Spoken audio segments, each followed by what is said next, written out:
Happy New Year to all our amazing Paranormal M viewers. Can you believe it's already 2026? Wishing you a year where all your hopes and dreams come true. Thank you so much for all the love and support. You truly mean the world to us. Don't forget to subscribe and turn on notifications so you won't miss any new videos.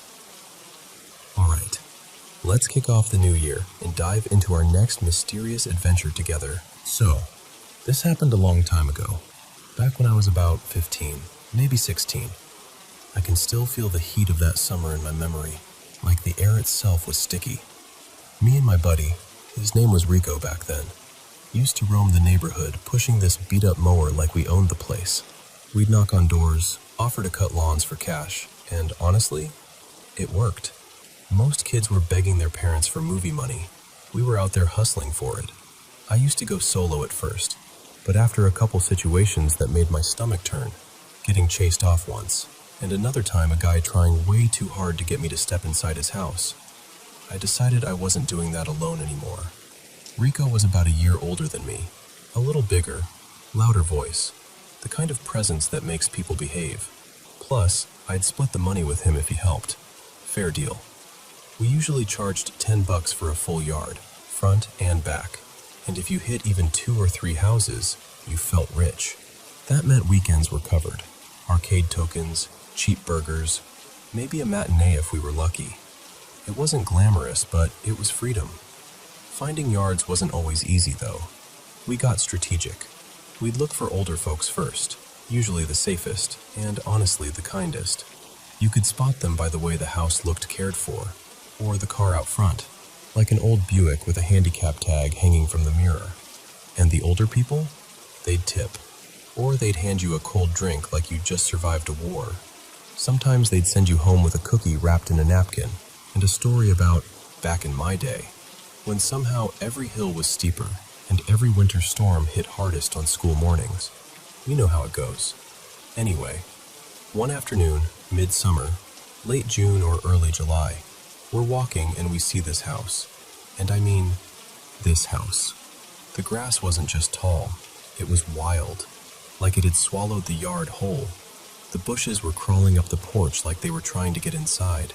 The whole place had this abandoned vibe, quiet in a way that didn't feel peaceful, more like the kind of quiet that makes your skin listen. Rico slowed down and goes, "Man, I don't know." And I'm acting tough, of course. I'm like, "That yard is a gold mine." I flash him 3 fingers and whisper, 30, like I'm negotiating with the universe. He hesitates, but he goes up anyway. I'm hanging back, leaning on the mower handle, trying to look casual. Then Rico freezes on the walkway. I'm about to laugh at him, until I see why. There's an old man sitting on the porch, tucked into the shadows like he'd been there the whole time. We didn't even notice him at first because of how overgrown everything was.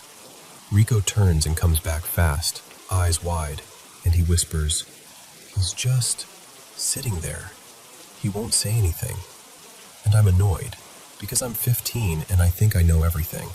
I tell him, "Dude, you have to speak up. Some old folks can't hear." So I go up there with him, all swagger, like I'm about to teach a masterclass in door-to-door lawn sales. Up close, the man looks rough.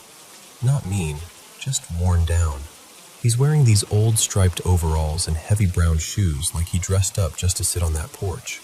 His head is bald, his forehead is lined deep, and his hands, resting on his knee, are speckled with age spots. His nails are long and jagged, like nobody's trimmed them in a while. His whole face had this exhausted sadness to it, like life had been chewing on him. But the creepiest part wasn't the clothes or the nails. It was his eyes. They weren't focused on us. They were like pointed through us. I clear my throat and go, "Hi, sir." Nothing. So I raise my voice. "Hello, sir." Still nothing.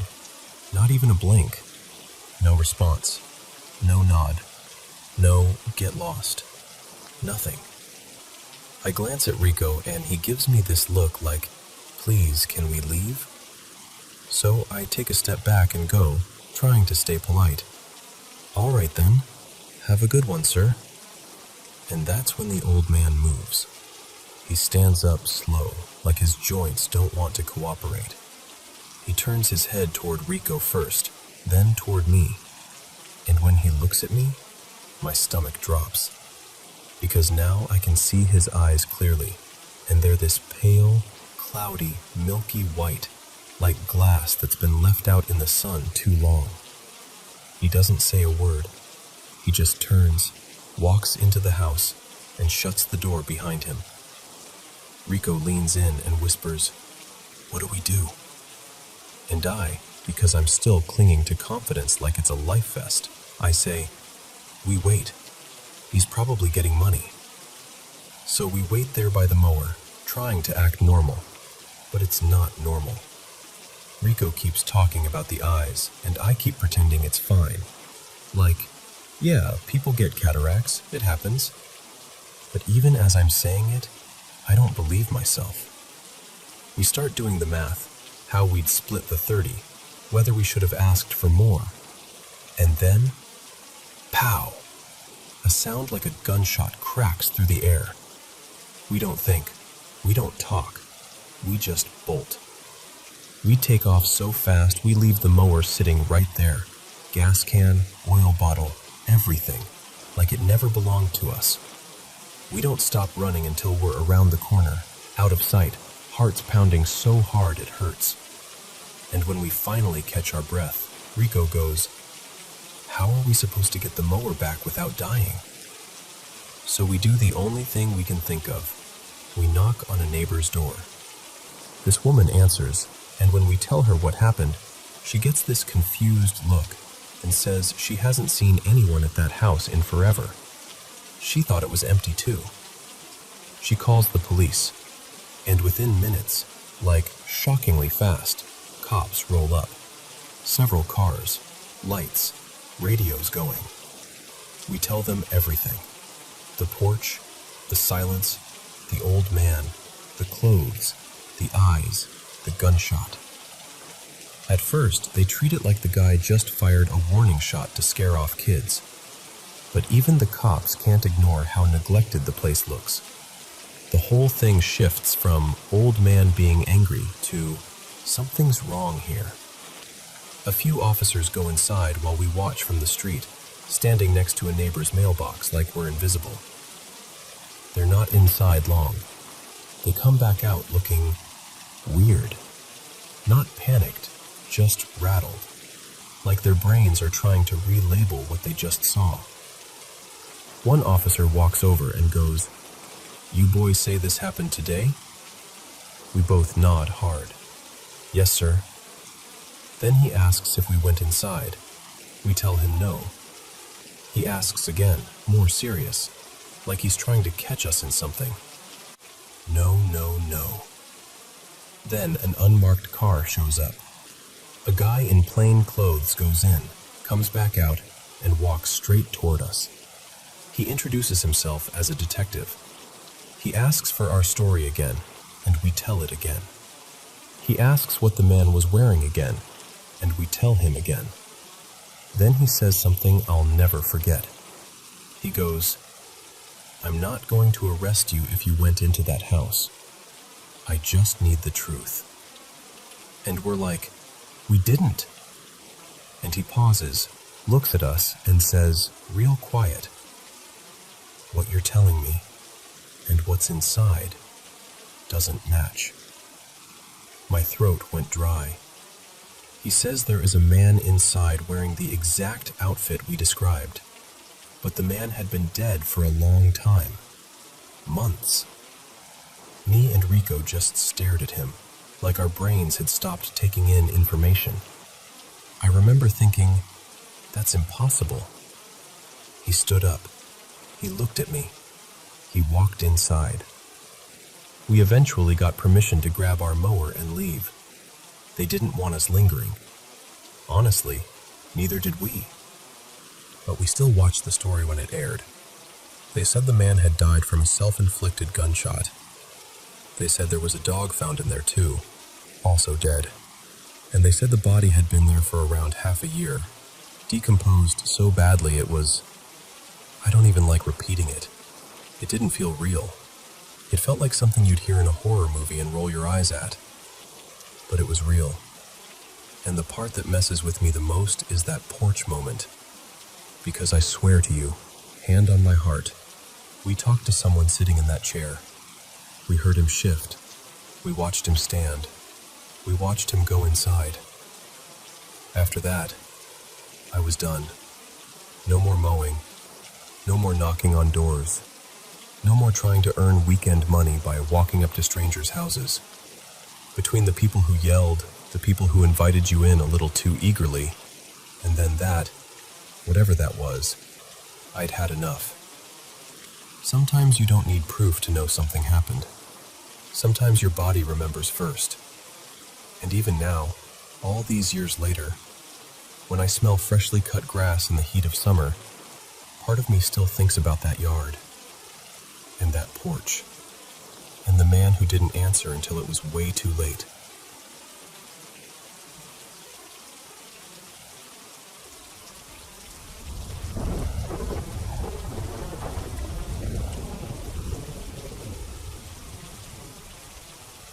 Okay, so I've had cats in my life for as long as I can remember.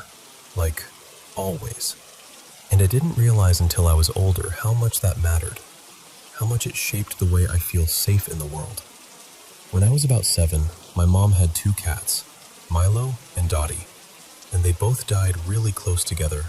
I remember being sad, mostly because she was sad, but I didn't really understand what death meant yet. I just knew something important had gone missing from our house, and nobody could bring it back. Around that time, my brothers, Evan and Cole, were absolute chaos. Just little tornadoes in sneakers. And I was the tag-along, the one trying to prove I could keep up, even when I was terrified. The 3 of us got into trouble more than once back then.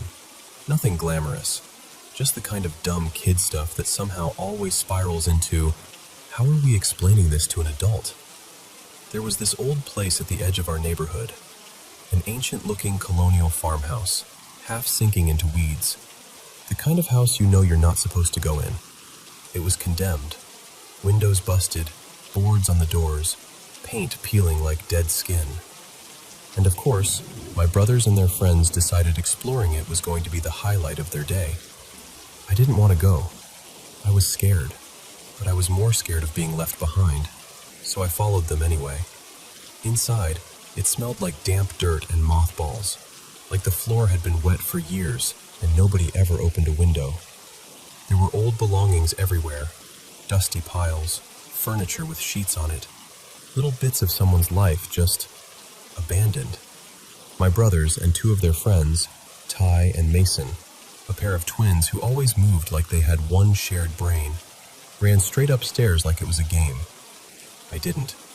I stayed near the front, right by the doorway, kind of hovering in what I think used to be the living room.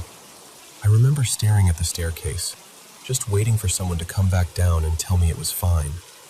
And then I heard it, a loud bang from upstairs, like wood snapping or something slamming hard against the floor. Immediately, Evan shouted Cole's name, sharp, scared, and suddenly the whole air in that house changed. You know that feeling when your body knows something before your mind can explain it? My heart started pounding so hard it felt like it was in my throat. The hair on my arms lifted like I'd rubbed a balloon on my sweater. That prickly, electric feeling spread up my neck and across my shoulders. And I tried to move. I tried. But my legs didn't listen. It was like the house had decided I was staying put. And that's when I saw him. Not a person. Not really. A tall figure in this shredded trench coat and a top hat, like an old-fashioned, almost Lincoln-looking hat. But his face was wrong. Long, stretched, like someone had tried to draw a man from memory and got the proportions horrifyingly off. And his eyes, I swear to you, his eyes didn't just look dark. They looked hungry, like they were made of heat. The room felt warmer in seconds, heavy, like the air turned into something you had to push through. Then, out of nowhere, there was fire. a sudden flare from upstairs, and smoke curling down the staircase. Later, everyone argued about how it started. The twins blamed my brothers. My brothers swore they didn't do it. All I know is, panic took over. I heard feet pounding, someone yelling, bodies rushing down, and then the front door slammed as they bolted outside. And nobody realized I was still in there. I could hear Cole outside, calling my name, my real name, shouting it like he'd finally noticed. I screamed back, begging him to come in, but he didn't. Instead, something else came. I still don't know where it came from, whether it lived in that house or belonged to someone nearby, or was just, honestly, sent. A cat. This cat came flying past me like a streak, just a blur of fur and purpose cutting between me and that figure. And the moment it did, the trenchcoat man was gone. Not fading, not running, just gone, like a light switching off. And the heaviness lifted, instantly, like someone unhooked a chain from my ribs. My legs worked again. I ran. I ran out that front door so fast I don't even remember touching the steps. I hit the yard and my brothers grabbed me, and we all took off down the street as sirens started wailing closer. We watched the house burn from a distance, orange flames eating it like it was paper. And the whole time, all I could think was, where is that cat? I would have taken it home. I would have tried. I was the kind of kid who always wanted to rescue things, even when we didn't have room or permission. Not long after that, we got a cat anyway. His name was Buttons, black and white tuxedo cat with this smug little face like he knew he owned the place. We had him for years. He was family. He was mine. Eventually, we moved to a different town. Buttons became an indoor-outdoor cat, mostly because he couldn't stand our big dog, an old Rottweiler mix named Diesel. And one day, Buttons got into a fight with another animal. He came home hurt, got sick, and we had to put him down. That loss hit different. I understood it by then. I felt it deep. A few weeks later, my parents went camping, and they left me home alone. I was maybe 13. It was the 90s. People did that back then without thinking too hard about it. My brothers were older, coming and going, but I was alone in the house most of the time. I was vacuuming, trying not to cry, trying not to think about Buttons. There was a mirror in our hallway that had been glued to the wall so hard my dad once tried to remove it and couldn't. I watched him smack it with a huge hammer, and it didn't even crack. It was like the thing was meant to stay. So I'm vacuuming, I glance up, and my reflection startles me. Just that quick jump you get when you catch movement unexpectedly. And then, I saw him. Not in the mirror, in the reflection of the front bay window, inside the mirror. That trench coat shape, that top hat, standing where he absolutely could not be. My whole body went cold and hot at the same time. That same heavy pressure dropped onto me, that same sense of heat and wrongness. I whipped around to look at the actual window, and Diesel, the dog, started growling. Low and mean, like he could see what I couldn't. And right then, my brother Evan pulled into the driveway. His headlights hit the front window, and the light warped the reflection. And it vanished, like it had been pulled out of the room. I've seen it a few times since then, 3 more times over the years. And here's the part that gets me. Every single time I saw it, I didn't have a cat.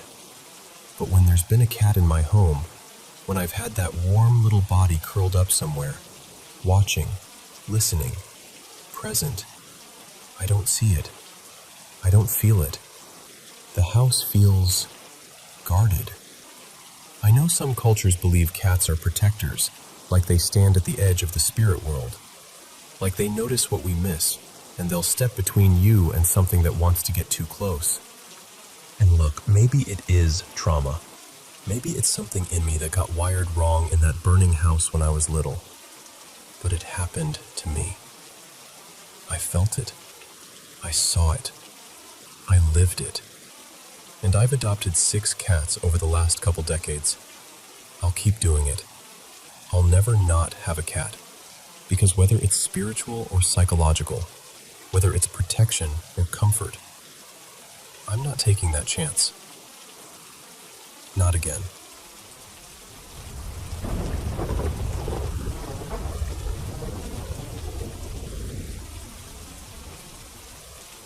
So, I was maybe 7 years old, still in grade school, and I swear I ran into something that I still can't properly explain. Back then, I'd get home around 3-ish, and for about 40 minutes, I had the house completely to myself. My older brother, let's call him Eli, was a good bit older than me, so he always came home later. One afternoon, I did what I always did. I dropped my backpack by the door, wandered into the living room, and flopped onto the couch to start my homework. And right there, between the living room and the kitchen, we had this ancient wall phone. Like one of those beige, why do we still have this phones? It worked though. Somehow it always worked. I didn't have a phone of my own, obviously, and my mom had this thing where she'd hide the TV remote until chores and homework were checked. So the house was just quiet. Not cozy quiet. That thick, empty quiet where you can hear your own breathing. I'm in the middle of a math worksheet when the phone suddenly rings, and I mean it exploded into the silence. I jumped so hard my pencil flew off my lap. I remember staring at it like it had done something wrong. But I also didn't want it to keep ringing, because that felt worse somehow, like the whole house was announcing that I was alone. The phone was up high, so I dragged one of the kitchen chairs over, climbed up, and picked it up with my heart hammering like I was doing something illegal. "Hello?" I said. Nothing. Just blank. I tried again. "Hello? Hi?" Still nothing. No breathing, no static, nothing that felt human on the other end. Just this dead, empty line. After a few seconds, I hung up, and I stood there on the chair for a moment like, okay, weird. Then I climbed down and went back to my homework. And honestly, for maybe a minute, I convinced myself it was just a wrong number or some glitch. Then I heard a sound. At first, it was so faint I thought maybe it was outside, like wind against the house or a branch scraping something. But it wasn't steady like wind. It was irregular, like something trying to be quiet. I stopped writing and just listened. And after a few seconds, I realized it was coming from the kitchen. I didn't get up. I didn't even shift on the couch. I just sat there staring forward, like if I stayed perfectly still, whatever it was wouldn't know I was there. Then it changed. This is the part that still makes my stomach tighten. It became this soft, wet, whispering sound, like someone murmuring through their teeth. And then this other noise layered over it, like someone pushing air through their mouth in little bursts. The closest thing I can compare it to is that gross sound kids make when they blow spit through a straw. Except slower, closer, like it was right there in the kitchen with me. I remember my whole body going cold.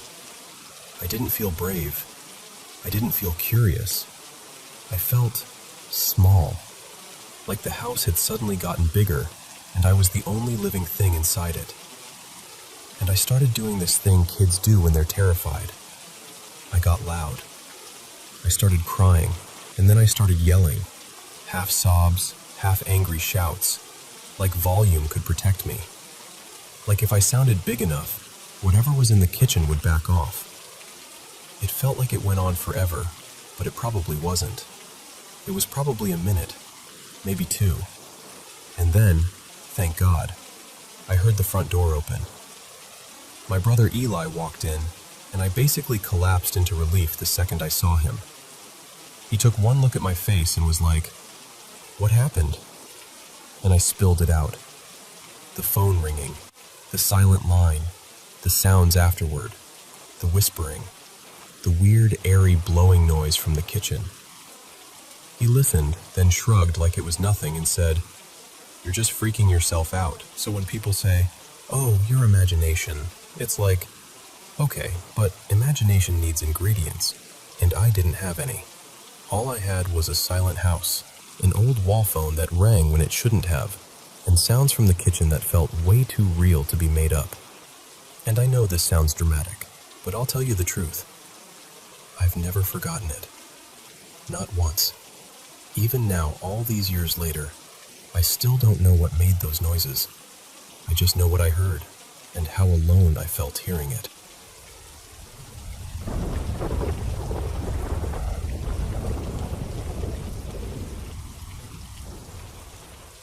So, this happened when I was around 10.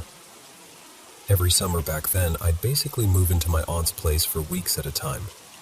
Not a normal house either. More like this big, creaky summer home right by a lake, with the forest starting just beyond the backyard. The kind of place that smells like pine needles and old wood, and at night, it gets so dark it feels like the trees are leaning in closer. The day before this happened, I'd been going non-stop, running outside all day, swimming until my skin felt wrinkly, just completely burning through every ounce of energy I had. I crashed early, like embarrassingly early, and then I woke up in the middle of the night. It was around 4:07 in the morning, give or take. I remember because the glow of the clock felt weirdly bright in that dark room. My mouth was so dry, like I'd swallowed a handful of sand. I sat up and started feeling around for water. Maybe a bottle, maybe a cup, anything. Nothing. So I finally sighed and got out of bed, shuffling into the hallway. I flicked the light on, and right away my aunt's dog, his name was Jasper, came padding out like, "Oh, you're up? Cool, I'm up too." He was this sweet, sturdy dog, not scary at all, but he took his job seriously when it came to noises at night. I scratched his ears for a second, and then I started toward the stairs. Jasper followed right beside me, nails clicking on the floor. Okay, so picture the downstairs layout with me. The staircase led out into this main room. Off to the left, there was this long corridor, storage closet on one side, bathroom on the other, and the front door all the way at the far end. And off to the other side, kind of open and wide, was the kitchen, like the house was holding its breath in there. It was still really dark, but the sky had just enough faint gray in it that you could see shapes. I'm about halfway down the stairs when Jasper stops. Not fully stops, more like his whole body goes stiff. Then he starts growling, low and steady, aimed straight toward that corridor on the left. At first, I didn't even react. I was half asleep and thirsty, and I figured maybe he heard a mouse or something. But the growling got stronger, more serious. That deep, warning kind. So I turned my head. And I swear to you, there was someone standing there. But someone doesn't really describe it right. It was shaped like a person. Head, shoulders, arms, everything. But it was completely black. Not like wearing dark clothes black, like the absence of light. No face, no details, just this solid human outline where a human shouldn't have been. I froze so hard I felt like my bones locked. I didn't breathe. I didn't move. I didn't even blink on purpose because I was afraid I'd look away and it would suddenly be closer. Jasper kept growling. He didn't move toward it. He just stood his ground like he was warning it, and maybe warning me too. The shape stood there for what felt like forever, but it was probably 5 seconds. And then, it lifted its arm. I honestly can't tell you if it pointed at me or waved. It was such a surreal little motion, calm, almost casual, which somehow made it worse. Like it wasn't startled that I saw it, like it expected to be seen. Then it turned, slowly, toward the storage closet, and it went inside. just like that. The second it disappeared, my body finally remembered how to work. I bolted back up the stairs so fast I almost slipped. Jasper came with me, still tense, still keyed up, so I just stood there, arguing with myself, trying to be brave. And then I had the dumbest, bravest idea. I'm going to check the storage room. I started back down, but this time I turned on every light I passed, every single one, like I could build a little shield out of brightness. Jasper stayed so close he was practically glued to my leg. When I got to the corridor, I moved slowly, swallowing hard, and I opened the storage door. Nothing. Just the smell of old cleaning supplies, some stacked boxes, random stuff. No person, no shape, no anything.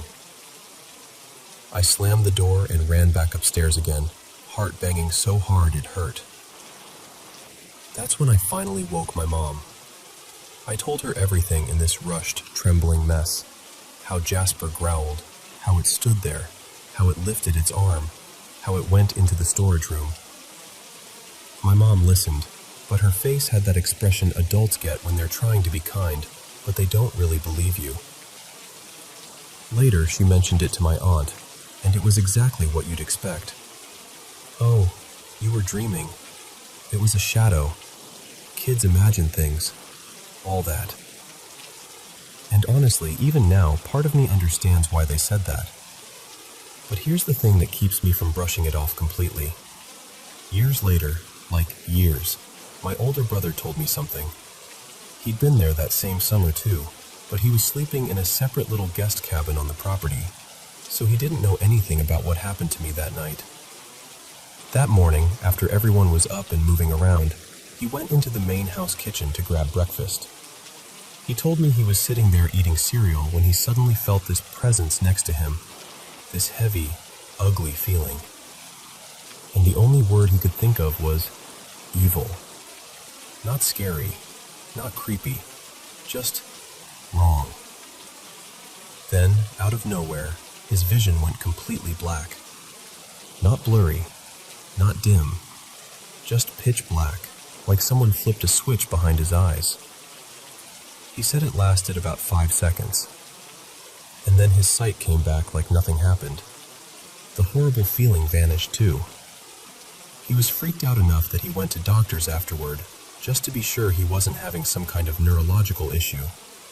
And they found nothing. Completely normal. So yeah, I still don't know what I saw on those stairs. I still don't know what happened to my brother in that kitchen. I'm not someone who goes around insisting everything is paranormal. I'm honestly kind of skeptical by nature. But Jasper growled. Jasper reacted like there was something real there. And my brother, without knowing my story, experienced something strange that same morning in the same house. So a part of me, just a small part, can't help but think it wasn't nothing. And every time I picture that hallway, I still remember how that shape lifted its arm, like it was acknowledging me, like it was saying, "Yeah, you saw me."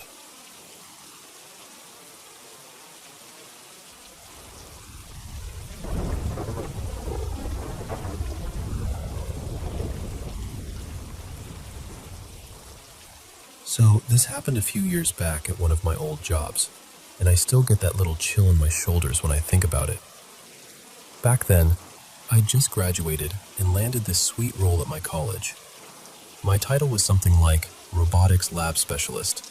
Basically, I spent my days working with collaborative robots, tuning their behavior, and messing with their vision systems until they behaved like they had some common sense. One project I got assigned was this autonomous rolling platform we dug out of storage.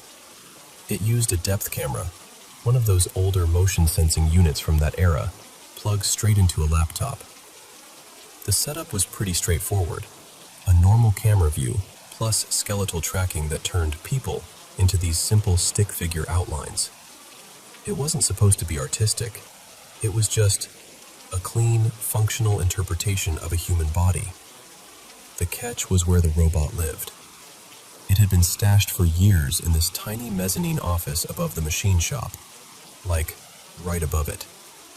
The building itself wasn't ancient, but it was part of the oldest section of campus, and the whole area had that forgotten wing feel.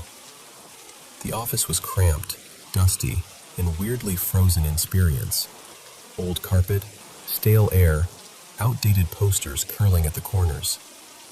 It was the kind of room that made you feel like you shouldn't talk too loudly, like you might wake something up. And I'm not being dramatic. When I was poking around, I opened a closet and found a half-crushed snack box with an expiration date from a decade earlier. Just sitting there, like someone meant to come back after lunch and never did. Anyway, one afternoon, I powered the robot up to check the video stream and test how well it could follow a person without getting distracted. Simple test. I stood in front of it, waved my arms a little, did a couple hops, just trying to give it an obvious target, then started walking around the room. It tracked me perfectly at first. Smooth, responsive, exactly what I wanted. Then, right in the middle of the test, it just stopped. Not like it lost me and searched, not like it glitched out and reset. It stopped tracking me and slowly turned its head toward a completely empty patch of air near the far side of the room. I remember laughing because it felt so dumb. Like, really? Come on.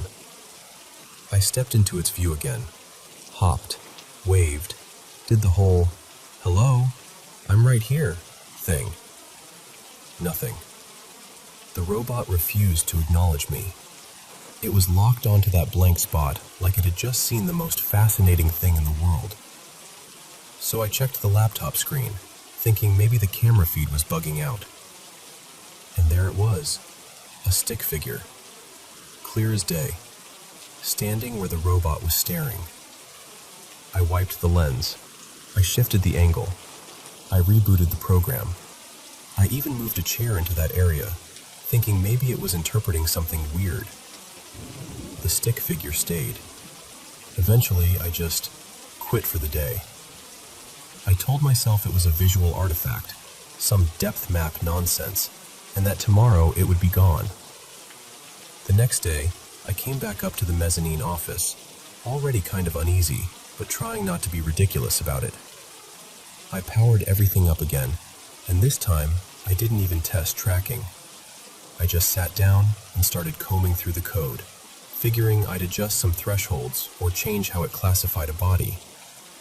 Out of nowhere, the robot chirped its little "target acquired" sound, like it had found a person, and it yanked hard enough that I had to grip it tighter. It twisted in my hands to stare past me, toward the wall and the window behind my shoulder. I turned to the laptop screen. 2 stick figures. Not fuzzy, not half-formed. 2 distinct tracked bodies. One looked like someone was casually leaning back against the wall, arms relaxed. The other was positioned like it had its elbows up and its chin resting on the windowsill, like someone peering in, watching. And that windowsill was way off the ground. The office hung over the machine shop floor. The window looked out across open space and equipment. There was no ledge outside, no catwalk, no balcony, no maybe someone's out there. Nothing. I slowly turned around to see what it could possibly be seeing. The moment I did, the robot played its little disappointed sound, lost target, and both stick figures vanished from the screen like someone had flipped a switch. There was nothing behind me. Nothing at the wall. Nothing at the window. No moving shadows. No reflections. No dangling coat.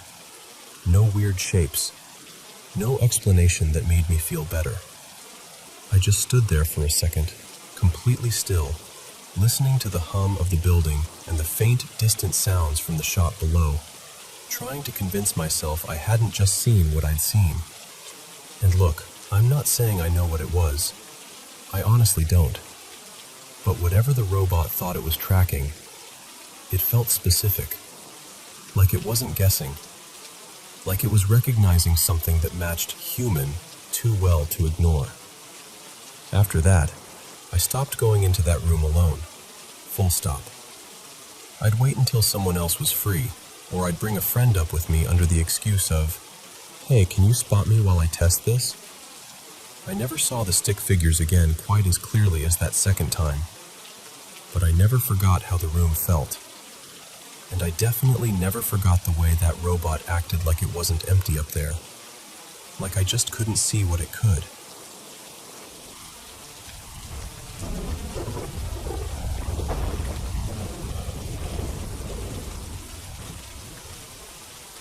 So, this happened in my village a few years ago, and even now, when I think about it, my stomach still tightens the same way it did that morning.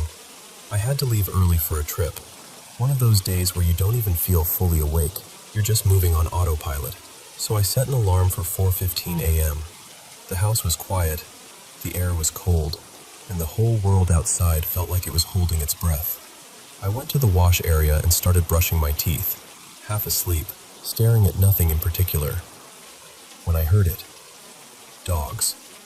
Not barking, howling. Long, stretched-out howls coming from far away, like they were echoing off empty fields. Where I'm from, people have this old belief. When dogs howl like that, it means one of two things. Either the spirit of death is moving through the village, or someone nearby is about to die. And the scary part is, sometimes people say it because they've seen it match up before. I remember standing there with the toothbrush still in my mouth, frozen, listening, and then my heart started beating harder because the sound wasn't staying far away. It was getting closer. I slowly turned my head toward the road.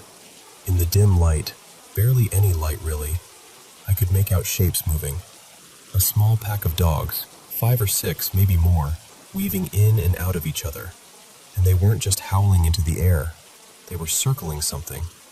That's the part that still makes my skin crawl, because the dogs were clearly following something in the middle, but I couldn't see what it was.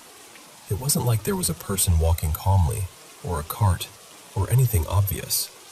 Just movement, a presence, and the dogs kept looping around it, howling like their throats were going to split open. As it came nearer, my thoughts got darker fast. I remember thinking, someone is dying. Somebody is about to die. And without even realizing it, I started shrinking back, trying to hide behind the doorway. Like if whatever it was couldn't see me, it would just pass by. The howls were so loud up close it felt unreal, like someone had turned the volume of the entire night to maximum. And it was still dark. The kind of dark where everything looks like a shadow pretending to be something else. It reached right near my house, and I forced myself, just for a second, to look more carefully. I saw the dogs clearly. I saw them circling. I saw there was space in the middle where something should have been. But the thing itself, I couldn't make it out. My eyes couldn't hold it properly, like my brain refused to draw a clear picture. It moved past my house and continued down the road. Then it slowed, and stopped right in front of a nearby home. Arjun's house, the boy who lived a short walk away. That moment felt like a scene from a horror film, except it was real, and it was happening in my own street. And then, it turned around. It came back in my direction. I don't care how brave anyone thinks they are. When something like that turns back toward you in the dark with a pack of dogs screaming around it, your body decides for you. I ran. Not a dramatic run, not a heroic run, just pure panic. I rushed back inside and shut myself in my room like a child, breathing hard, listening. After a while, the sounds began to drift away again, fading down the road the same way they came. I went to the window and watched, but I couldn't see anything except darkness and the occasional flicker of movement from the dogs. When it finally went silent, I stayed inside, and I didn't leave. I actually canceled my trip. I told myself I was tired, or it could wait, but honestly, I just didn't want to step outside again. She said, "Arjun is gone."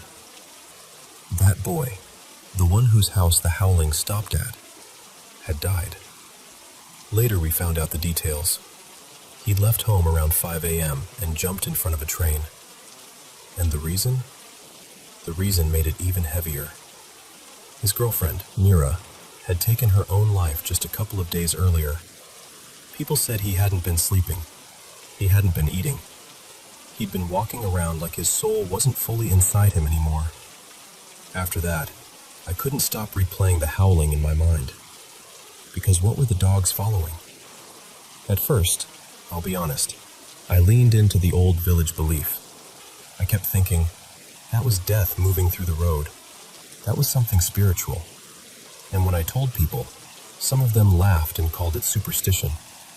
Some rolled their eyes like I was being dramatic. But I kept thinking, I was there. I heard it. I saw it. How do you laugh at something someone actually witnessed?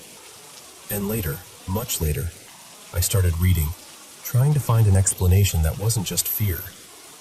Here's the most believable thing I found, and it actually stayed with me. When a person is in extreme distress, deep grief, panic, unbearable emotional pain, the body can change in ways we don't always understand. Stress hormones spike, scent and sweat chemistry shifts, breathing changes, the whole system goes into crisis. And animals, especially dogs, pick up tiny signals that we can't. They notice what our human senses ignore. So maybe what the dogs were doing wasn't supernatural at all. Maybe they were sensing a trail of anguish. Something in his body, in his scent, in the air around him. Something that said, this person is not okay. And they followed it. That's the part I hold on to now, because it turns the story into something that matters. If you ever hear dogs howling like that near your home, like they're tracking something, like they're restless and searching, please don't just brush it off. Don't just say, oh, it's nothing, and go back to sleep. Maybe somewhere close by, someone is hurting so badly they can't see any way out. And if you find them, if you check on them, speak to them, sit with them, even for a moment, maybe you'll do what nobody did for Arjun. Maybe you'll pull them back from the edge.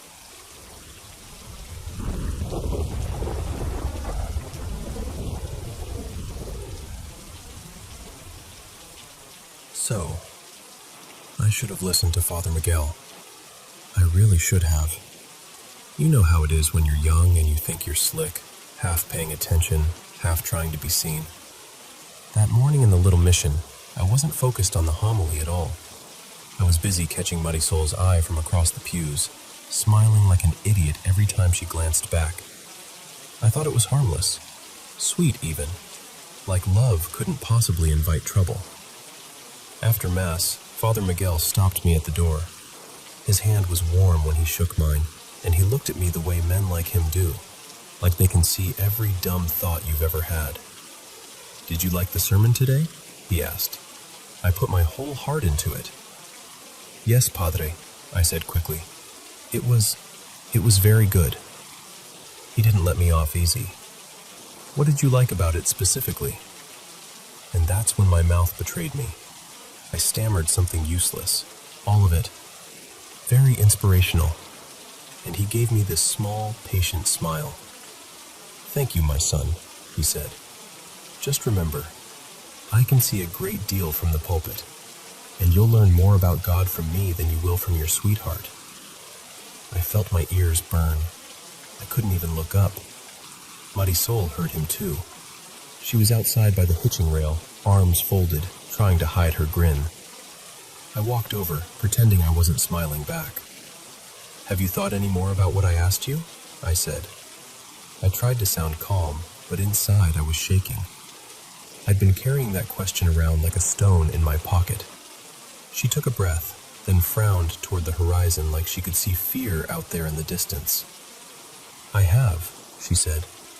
But people are saying there's fighting again, raids near the southern routes. What if we're not safe? Because, mi amor, I told her, leaning in like my confidence could protect us. They don't come up to my brother's land, and the other families won't cross those hills. They think that place is cursed. We'll be left alone.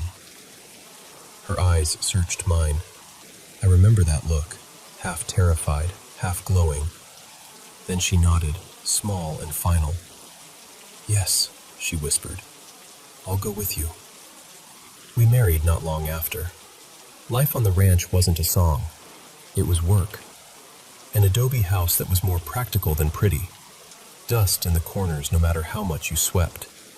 The sheep pressed close at night, so near their smell lived in our hair. Wool and manure, the sharp sourness of animals in a pen. But we were together, and for a while that felt like enough. Until her birthday. I'd saved for months.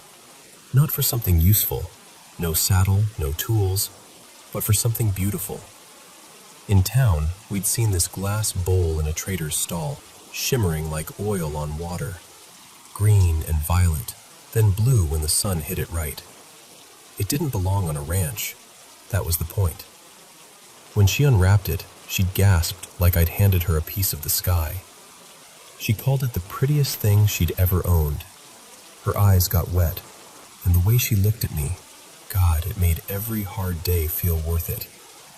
That night, I broke my brother's main rule. No big fires after dark.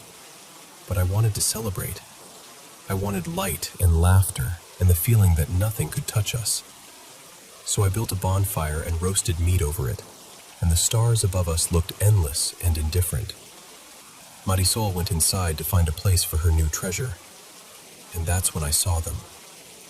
Eyes. Yellow.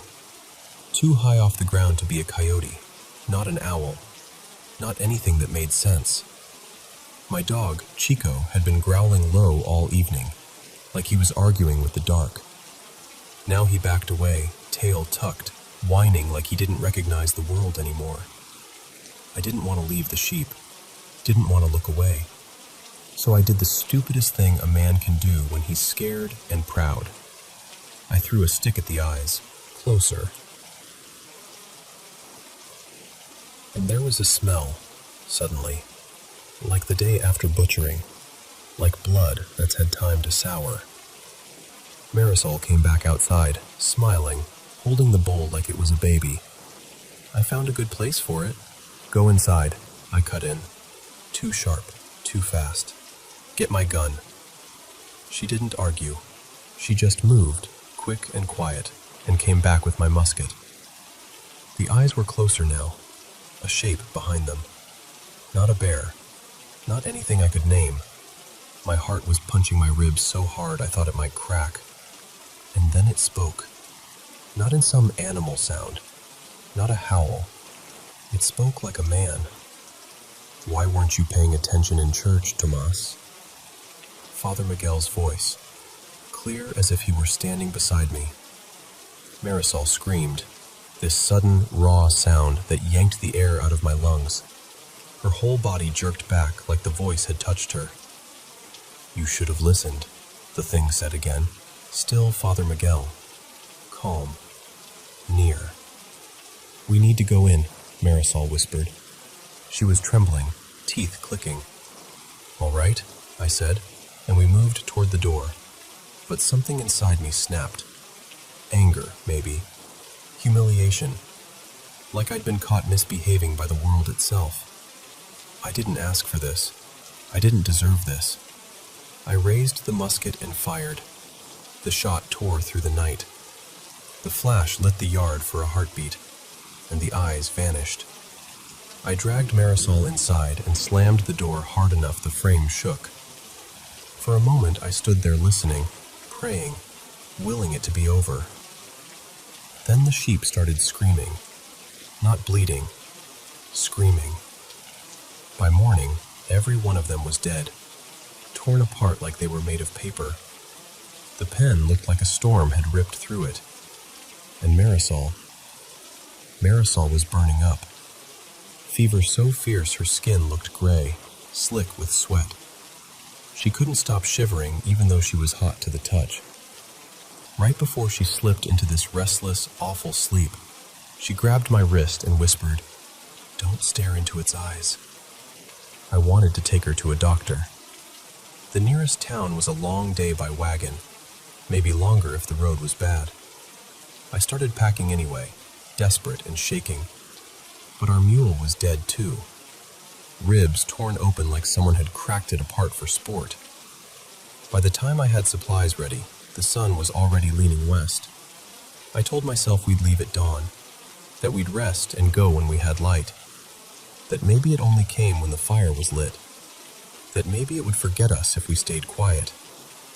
So I didn't light one. That night came down heavy. No coyotes, no crickets. Even the world's usual noises seemed to step back. At about 10, it started again.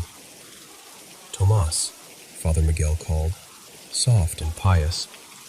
"Come out and pray with me. If you'd listened in church, you'd know how." Marisol whimpered from the bed. She was awake, barely. I crouched by the window with the musket loaded, knowing deep in my bones it wouldn't matter. Then the voice came closer. "Come out, if you want your dog." My stomach flipped. I had buried Chico myself. I'd seen the flies. I knew what was in that shallow grave. Rage rose up so hot it made me reckless. I threw open the window and fired into the dark. For a blink, the muzzle flash showed something tall, human-shaped but wrong, draped like a traveler, but with no face where a face should be. Just shadow and the suggestion of bone. Then silence. As I fumbled to reload, a new sound began. Claws on adobe. Slow scratches, dragging along the walls like a child running fingertips over a fence. It circled the house, unhurried, like it owned the place. It stopped at the door. 3 knocks. Polite. "I only want to come in and bless your home," it said, still Father Miguel. Serene, holy, mocking. The scratching returned, deeper now, wood splintering. Not pounding, not rushing, just patient destruction, as if time itself were on its side. Marisol pushed herself up beside me, pale as moonlight, clinging to the wall. "Mi amor," I whispered, choking on panic. "It's digging through the door." She swallowed hard. "Then I'll feed it." I stared at her like she'd gone mad. "No, you need to lie down. We don't have another idea," she said, and her voice was so calm it frightened me more than her fever did. "Where's the basket?" "In the corral," I said. "But you can't." She reached up and took the shimmering bowl from the shelf like it was sacred. "Then I'll use this," she murmured. Hands shaking, she filled it with tortillas and stew. The scraping paused. It was listening. Marisol lifted the latch. The night outside seemed to inhale, cold and hungry. She stepped out holding the bowl in both hands. I followed right behind her, musket raised, heart trying to climb out of my throat. "I'm coming out with food," she called into the dark. Silence. Then, in Father Miguel's voice, gentle as a blessing, "Bring it." We turned left. A figure stood just beyond the reach of the firelight, still, robed, like an old wanderer watching us. For a heartbeat, the world froze. Then it moved, not walking, not running. It struck, so fast it didn't feel real. The bowl shattered with a sound like thin ice breaking. Pieces burst outward in a spray of glittering color, flying into the yard. And then it was on us. The sound Marisol made wasn't a scream. It was like the breath got ripped out of her, sharp, final, stolen. Her body folded beside the broken offering like a doll dropped by a careless hand. I tried to run. Claws tore into my back. Something hot filled my mouth. I tasted blood and dirt and terror. But the worst part, the part that still crawls under my skin when I remember, was the voice. Still Father Miguel, still calm. There was an agreement, it said. No home was to be raised here while the rivers kept flowing. That was the last thing I heard. Not the wind, not Marisol, not even my own breathing. Just that voice, like it had always lived in the land and was only reminding me. Now, listen. This is the part that makes people shake their heads and say it's just a story. But time does strange things to places like that. It remembers. More than a century and a half later, A man named Ethan was hiking north of Albuquerque, chasing the rumor of an old settlement he'd read about online. He didn't find the town from the post, but he did find the ruin. Adobe slumped into the earth like it was melting back into the ground, and scattered in the dirt near the threshold, half buried like teeth, little pieces of glass, green, violet, blue, still shimmering when the sun hit them. On the doorframe, deep parallel gouges, too deep, too clean, like something had carved them with intention. Ethan stood there a long time, not moving.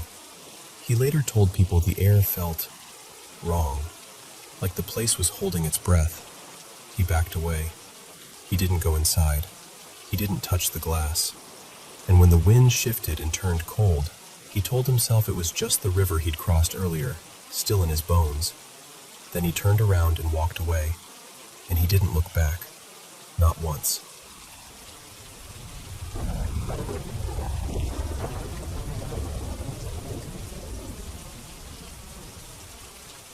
So, I want to tell you something I don't usually say out loud, because it still feels a little strange to admit. My dad died when I was in 7th grade.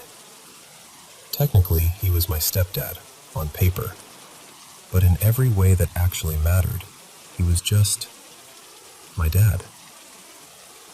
The one who showed up. The one who stayed. The one who taught me how to laugh at dumb things and how to stand up for myself without turning mean. And here's the part that makes all of this complicated. I've never been the kind of person who's automatically sure about the afterlife. If anything, as I got older, I got more skeptical. I've lost other people in my family, people I adored, and I don't feel them around. No signs, no chills, no presence, nothing. So for a long time, I figured, that's just how it is. People die and we miss them, and our brains look for patterns because grief is unbearable. But then there's my dad. And I don't really know why. Why him? Why me? Why it shows up the way it does. But I've come to accept that sometimes it does. There are a bunch of moments I could tell you about, honestly, but I'll just give you a few. The ones that still sit in my chest like a weight and a comfort at the same time. The most recent one happened this year. I'd been waiting on a diagnosis for almost 5 years. 5 years of tests that went nowhere, appointments where I left feeling smaller than when I walked in, and this constant background noise of, maybe it's nothing, or maybe it's everything. It started with me getting sick right around the anniversary of my dad's death. Not on the exact day, but close enough that I noticed. Like the calendar was tapping me on the shoulder. I remember thinking, that's weird, and then immediately telling myself, it's a coincidence. Don't make it into a thing. Fast forward to this new doctor's appointment. New place, new building, that sterile waiting room smell. The kind of fluorescent lighting that makes everyone look exhausted. I didn't expect anything. I never expect anything anymore. I actually almost canceled. I was sitting there with my phone in my hand, hovering over the reschedule button, because I was tired. Tired of hoping. Tired of being disappointed. Tired of getting my own expectations used against me. But I had this feeling, quiet but persistent, like, no, go. So I went. And I'm not exaggerating when I tell you. The doctor walked in, did the basic questions, looked at my history, and then said, I know what this is. Just like that. No dramatic pause. No shrug. No, let's run another dozen tests. He explained it calmly, like it was obvious. Like it had been waiting there the whole time and somebody finally turned the lights on. I sat there blinking like I'd forgotten how. And then it hit me. This appointment was the day before my dad's death anniversary. And it was almost exactly 5 years since the day I first got sick. I walked out feeling dizzy, like my body didn't know whether to cry or laugh or both. I went up to the front desk to schedule my follow-up, and while I'm standing there, a man walks in behind me. I barely noticed him at first. Just another person with a folder, that same worn-out expression everyone has in medical buildings. And then I heard him say his last name. My dad's last name. Not a super common one, not something you hear every day. My stomach dropped, and I turned so fast I probably looked rude. It was my dad's brother, my Uncle Ray. I know how it sounds. Believe me, I do. I stood there telling myself, okay, sure, coincidences happen, but it felt like too many layers stacking up perfectly to be nothing.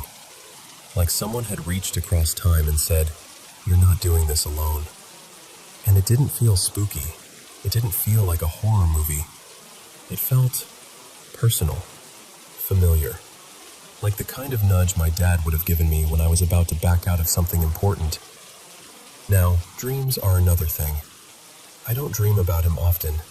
It's not like he's visiting me every week, giving me gentle reassurance. If anything, it's the opposite. When he shows up in my dreams, it usually means something is about to happen, and I hate that I've learned to recognize that pattern. It's happened 3 times since he died.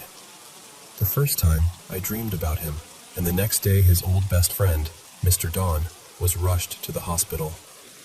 Everyone kept saying he was going to be okay. You know how people do that, like optimism is a life raft? But I couldn't buy it.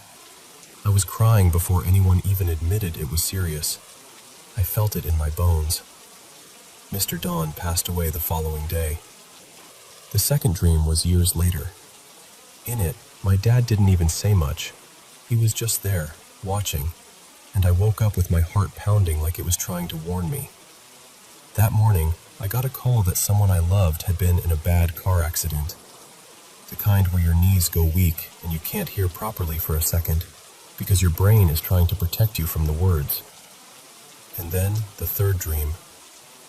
That one was different. That one happened when I was sick, really sick.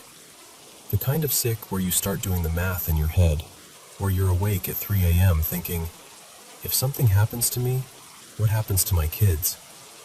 In the dream, everything was clearer than usual, like the air had depth to it. My dad looked peaceful, content even. For the first time, he didn't look sad or distant or stuck. He looked like himself, like the version of him I remember from the kitchen on a normal day. And there were other people there, people I didn't recognize, but he seemed to, like he wasn't alone where he was. I ran to him, of course, because that's what you do in a dream when you love someone and you don't get a second chance in real life. And he stopped me.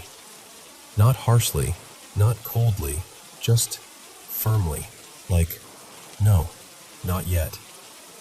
I tried to hug him, and he wouldn't let me. And you'd think that would feel like rejection, but it didn't. It felt like protection. Like he was saying, you still have work to do. You still have people who need you. He guided me away in the gentlest way, like he was walking me back to the edge of something. And I woke up with this peace I can't really explain. The kind of peace you don't even realize you're starving for until it's handed to you. I didn't feel cured. I didn't feel magically healed. I just felt steadier, like I'd been reminded that I wasn't allowed to give up. And then there's the moment that still makes my throat tighten every time I try to tell it. When my daughter Lily was born, bringing her home felt like carrying a tiny, fragile miracle into a world full of sharp corners. You know? Like suddenly everything is dangerous. Everything has consequences. I thought everything was fine. But Marcus fell asleep. Just for a minute. He was exhausted. We both were. Somehow, some way, Lily slipped. It wasn't a big fall. It wasn't dramatic. It was the kind of thing people might brush off as, she's fine. But she landed face down into a pile of soft blankets. And Lily was the kind of newborn who slept like she'd been doing it her whole life. I used to have to wake her to eat. She didn't cry. She didn't startle. She didn't make a sound. She could have suffocated. I didn't know any of this yet. I was in the other room with Noah, and the house was quiet in that late-night way where you can hear the hum of the fridge and your own breathing. And then I heard a voice. Not a noise, not a creak, a voice. It said my name, clear as day, like someone trying to get my attention immediately. And I knew that voice. I hadn't heard it in years, but I knew it like muscle memory. My dad. It wasn't coming from the TV. There was no TV on, no radio, no video. Noah wasn't even crying anymore. He was standing right in front of me, hiccuping, calm. The voice sounded like it came from the hallway, and I went cold. I walked toward it, and then it sounded like it came from the bedroom. I remember thinking, that's impossible. And also, weirdly, of course. I opened the bedroom door, and there she was, Lily, face down, too still, wrapped in danger without even realizing it. Marcus asleep in the chair. I snatched her up so fast my arms actually hurt afterward. I turned her over, and she sputtered and blinked and finally made this tiny little sound, like she was annoyed I'd interrupted her nap. She was okay. She was okay, and I sank to the floor shaking, because the version of reality where I didn't walk in right then, I can't even let my brain stay there too long. And after that, silence. I never heard that voice again, not like that. But I didn't need to, because whether it was divine intervention or grief brain pattern seeking or some weird crack in the universe I'll never understand, something got me to that door in time. And if you asked me to prove it, I can't. I know I can't. All I can tell you is what it felt like. It felt like love. It felt like my dad, in the only ways he can reach me now, still being my dad. And maybe that's all I really need to know.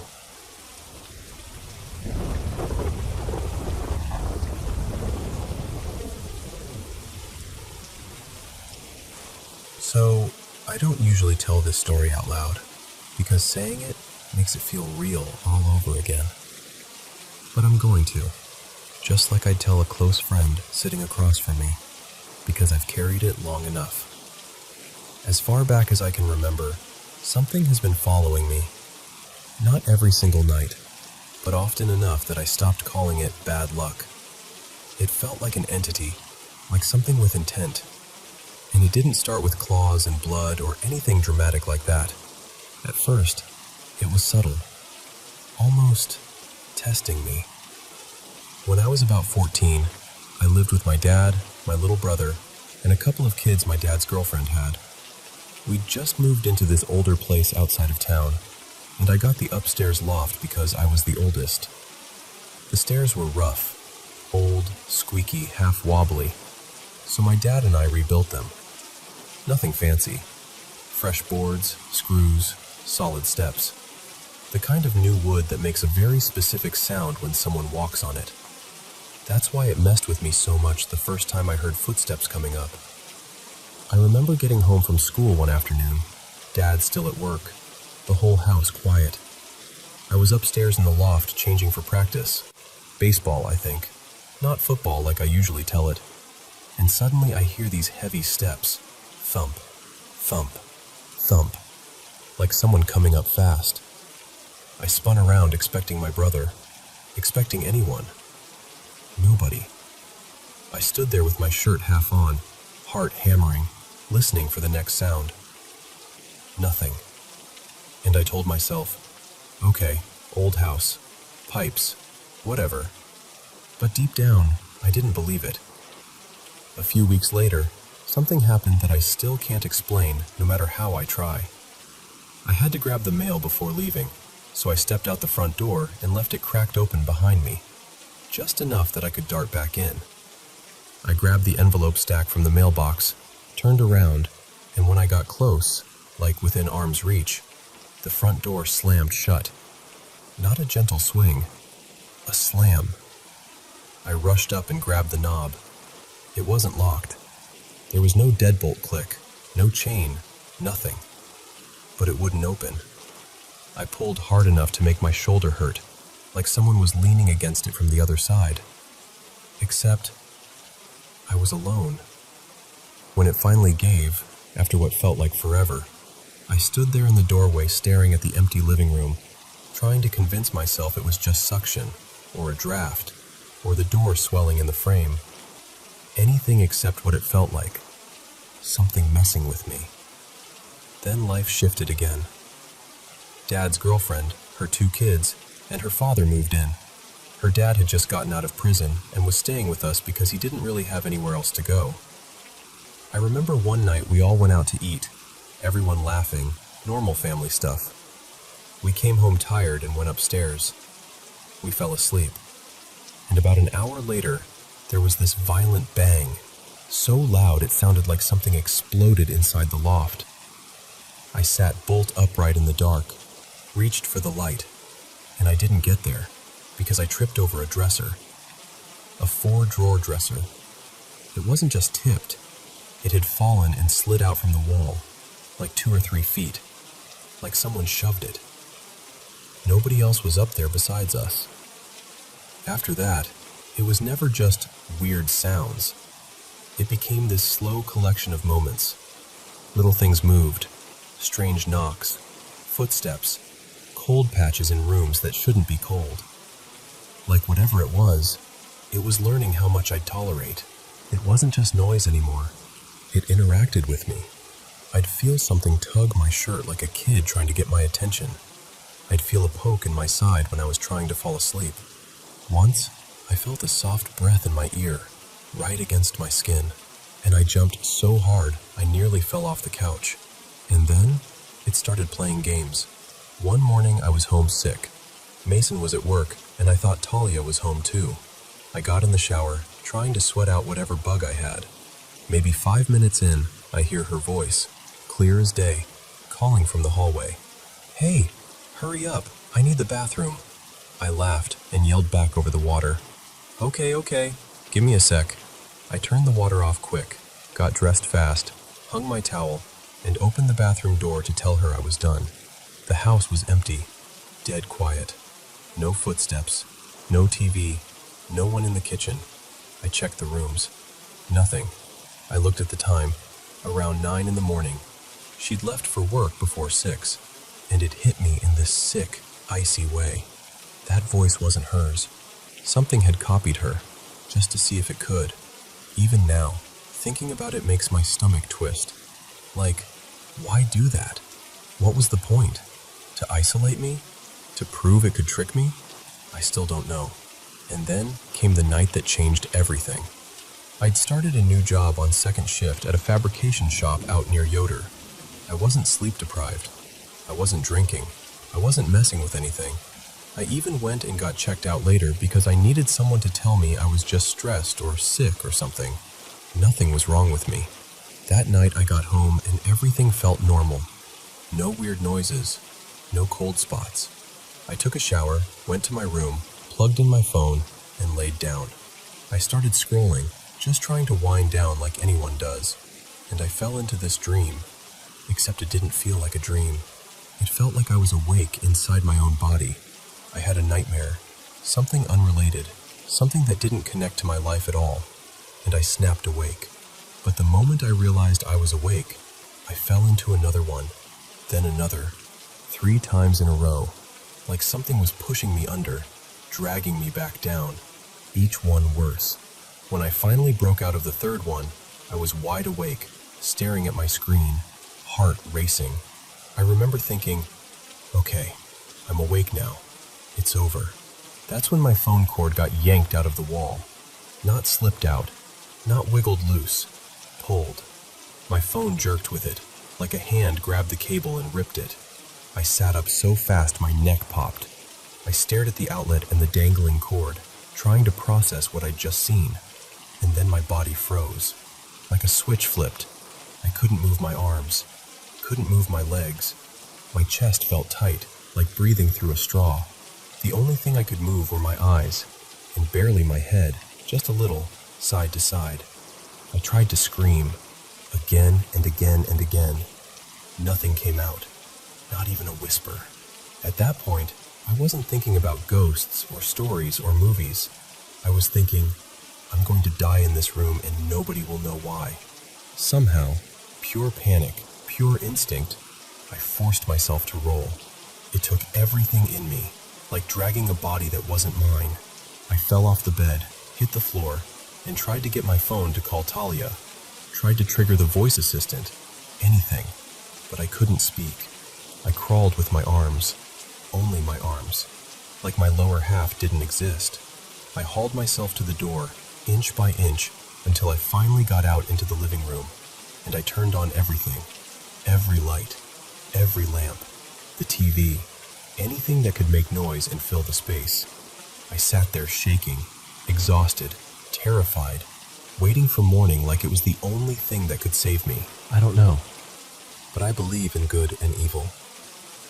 I believe there are things we don't see that still see us. And whatever that was, whatever has been around me for years, it didn't feel confused or random. It felt deliberate. And yeah, sometimes I still wake up with scratches or bruises that don't make sense. Sometimes I still feel like I'm being watched in a quiet room. Sometimes I still catch myself listening for footsteps on stairs, even when I know I'm alone. But I'm still here, and I'm not pretending anymore that it's nothing. One day I'll figure out what it is, or why it chose me. And until then, I guess I keep living my life with this shadow just outside the edge of the light.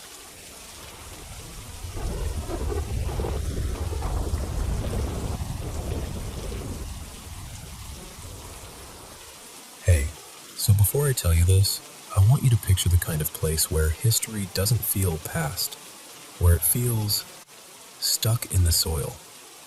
We moved to North Georgia when I was around 10, close enough to the Chickamauga battlefield that people casually talked about it like it was just another landmark. But you could feel it. The woods, the low hills, the mist that sat in the mornings. Everything about that area felt heavy, like the land remembered too much. Our new place was an old farmhouse, deep red paint, a wide porch, 2 bright white columns out front that looked almost too clean against the color of the house. The kind of porch that should have felt welcoming. And honestly, at first, I was thrilled. For the first time in my life, I was getting my own room. No more sharing with my brother, no more listening to someone else breathe while I tried to fall asleep. The first day, while we were hauling boxes inside, I noticed a door up near the hallway ceiling line, like it led somewhere higher. It had a padlock on it. I asked my mom, "What's that?" She squinted at it like she'd never even seen it. No idea. Probably an attic crawl space. The owner must have locked it for safety. And I remember shrugging like, sure, fine. Kids accept weird answers all the time. But then I carried the last box down toward the back of the house, the laundry room. And the second I stepped into that part of the place, my excitement just drained out of me. It was still bright outside, a sticky summer afternoon, the kind where heat shimmers off the driveway. Yet in that back room, I got goosebumps so fast it actually made me angry, because I didn't want to be scared in my new house. I tried to act normal, set the box down, and that's when I saw it. A door. Not on the wall, on the floor, like a trap door from a movie. I'd never seen one in real life. Of course I walked right over. Of course I put my hands on it. There was a latch, stiff, stubborn. I wrestled with it longer than I should have, and then, with a sudden scrape and pop, it gave way. The door swung up, and there was this drop, maybe 3 feet, down into a dirt-floored cellar that smelled like wet earth and old wood.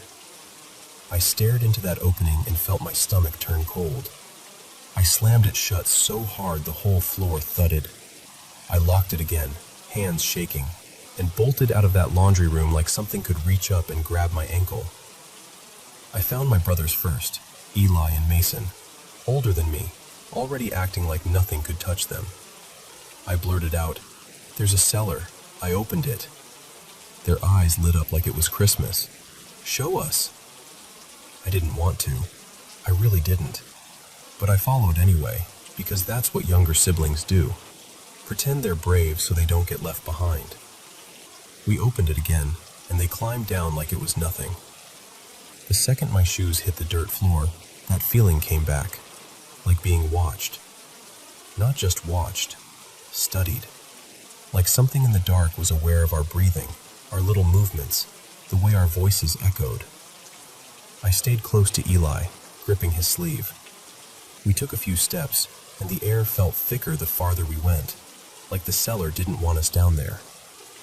We climbed back out fast, and right as I lifted my foot over the edge, something brushed my calf. Not like a cobweb, not like a piece of grass, like a hand passing by.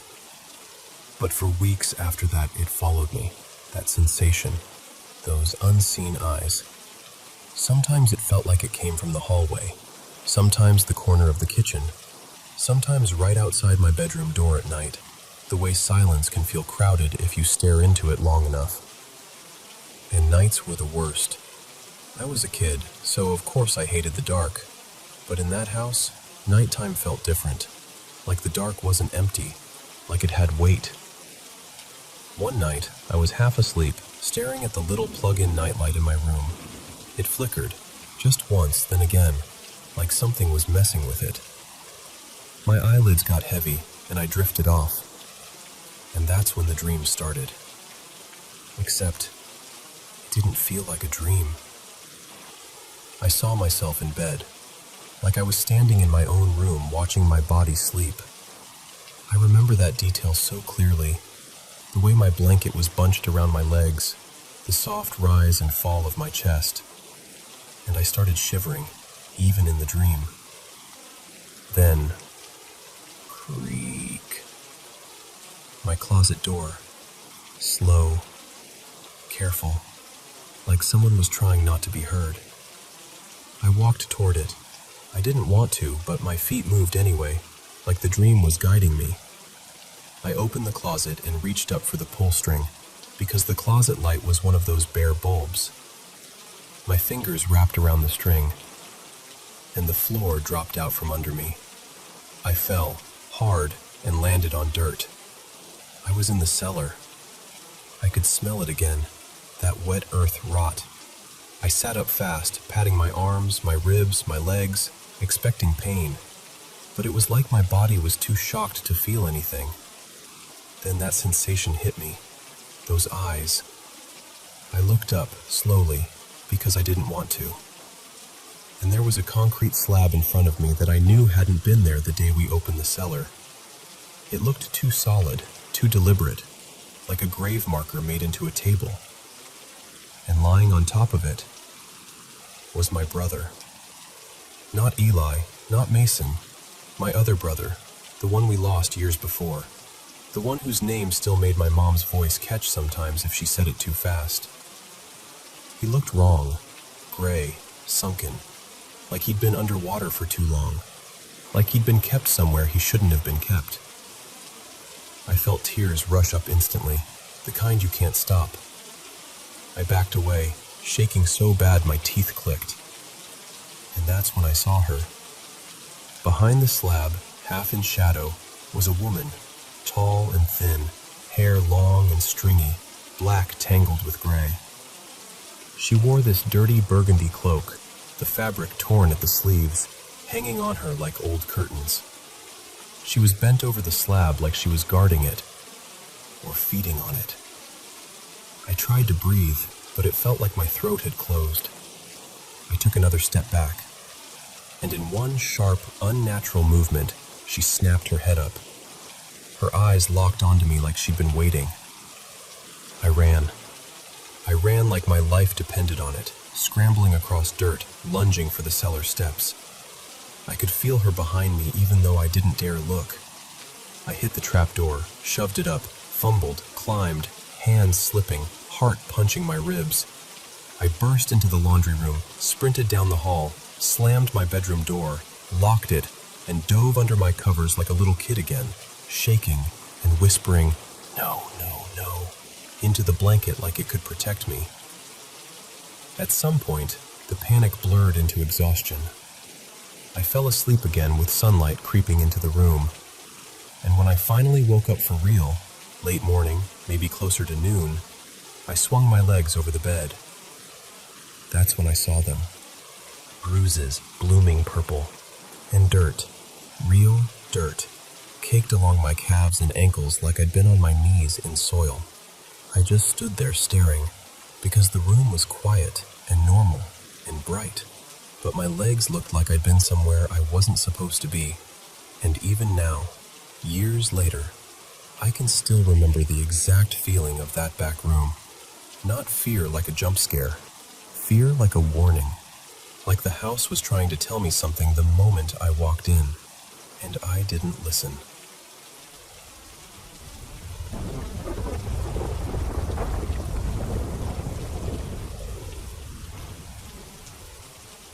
You know how every village has that one place people talk about in lowered voices? The spot you can walk past in daylight with a shrug, but once the sun goes down, you suddenly find you've got absolutely no reason to go anywhere near it. Well, where I grew up, that place was a patch of water we always called St. Bridget's Pool. It sits tucked away behind Hawthorne Wood, not far from the edge of the fields, and people swear it's haunted. Not in a silly, ooh, spooky way either. More in that quiet, certain way that makes your stomach tighten even if you don't want to believe it. And honestly, there's one story that's been told so many times around fires and pub tables that it's basically stitched into the village itself. It goes back to just after the war, when rationing still had everyone counting every scrap. Back then, if you could grow a bit extra or catch something from the streams, you didn't waste it. You traded it. You bartered. You kept your family going however you could. There was a lad in our village then. Folk called him Ned Harper, though I don't think anyone even remembered if that was his real name. He was young, wiry, always smelled faintly of river water and earth, and he lived for fishing. He'd haul out trout and eels from the local brooks and take them down to the old inn, the Fox and Lantern, to swap for ration coupons or whatever the landlord could spare. And one evening, as Ned was handing over a couple of slick, silver trout, one of the older regulars leaned in and said, casual as anything, "Ever heard of St. Bridget's Pool?" Ned frowned and shook his head. "Can't say I have." The old fellow's eyes lit up like he'd been waiting for that. "Big fish in there, proper old ones. That pool used to belong to the priory. Monks kept carp in it, way back. It's still up in Hawthorne Wood. Priory's long gone, but the pond stayed. Now, if you're a fisherman, that's like dangling treasure in front of your nose." Ned sat forward immediately. "Big carp, you say? You ever fished it?" The man gave a little snort. "Me? No. You need Sir Malcolm Weatherby's permission. Otherwise, it's poaching. And me and him, we don't exactly share a smile." Weatherby was a local landowner, one of those men with a big house, big fields, and a way of looking through you like you were part of the hedgerow. Ned, though, hadn't ever had trouble with him. So Ned asked the obvious question. "Well, if you've never fished it, how do you know there's carp in there?" The man took a long pull of his ale, wiped his mouth with the back of his hand, and said, "Because he's turned away everyone who's asked. Why else would he guard it so fierce? He's keeping them for himself. Miserly old sod." That was all it took. Ned couldn't stop thinking about it. So the next Sunday, because church was about the only place you could approach a man like Weatherby without being chased off his land, Ned waited until the service let out. Folks were drifting down the path, talking quietly, shaking hands, buttoning coats. Ned stepped in beside him and said, polite as you like, Sir Malcolm, is it true there's an old pond in your woods? One the monks used to keep carp in? Weatherby didn't even look surprised. He just nodded once. Aye, old Priory Pond. Been there longer than any of us.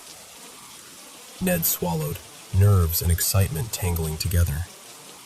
Would you give me permission to fish it, sir? I'd put anything I caught straight back, unless you wanted it brought up to the house. And Weatherby, without missing a beat, said, flat as stone, no. Just like that. No explanation. No, maybe. No, ask again later. Just no.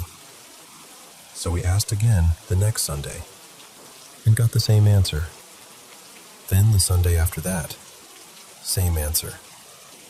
Then he tried bargaining, offered to do chores around the estate, offered to bring Weatherby every eel he caught for a month, promised to be respectful, promised he wouldn't take a single fish.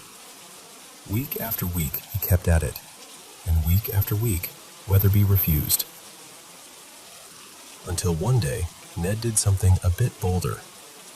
He showed up at the big house itself, and apparently by the third visit in as many days, Weatherby opened the door and actually groaned when he saw him. Oh, for heaven's sake, he muttered. Not you again. Ned stood there, hat in hand, cheeks pig from the cold. I'm sorry, sir, I truly am, but I can't stop thinking about that pool. Please, just once. Say yes and I'll never bother you again. I swear it. Weatherby started to shut the door. Ned rushed on, desperate now. Why won't you let me? Why is it such a problem? And that's when Weatherby snapped, eyes flashing like he'd been poked in a bruise. Because of the prior, he barked. Ned blinked. The prior? Weatherby's jaw worked, like he was trying not to say it, but it spilled out anyway. Years ago, when the harvest failed and folk were starving, the prior refused to share the carp. The villagers dragged him from the priory and killed him. Then they set the place alight to hide what they'd done.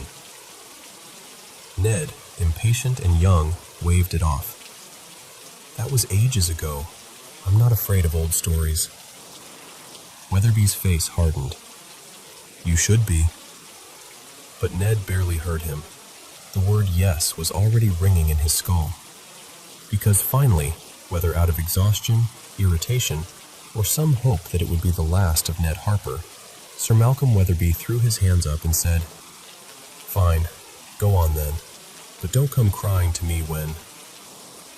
Ned was already running. He grabbed his tackle and shot across the fields like he was late for his own wedding. By the time he reached the edge of Hawthorne Wood, the light was starting to thin. One of those evenings where the world goes gray and flat and the trees seem taller than they should. He found the pool easily enough, and he was disappointed right away. It wasn't some shining hidden lake. It was choked with weed, strewn with dead branches, and so murky it looked more like old stew than water. There were only a few clear patches, and through them it seemed shallow, too shallow for anything big to live in.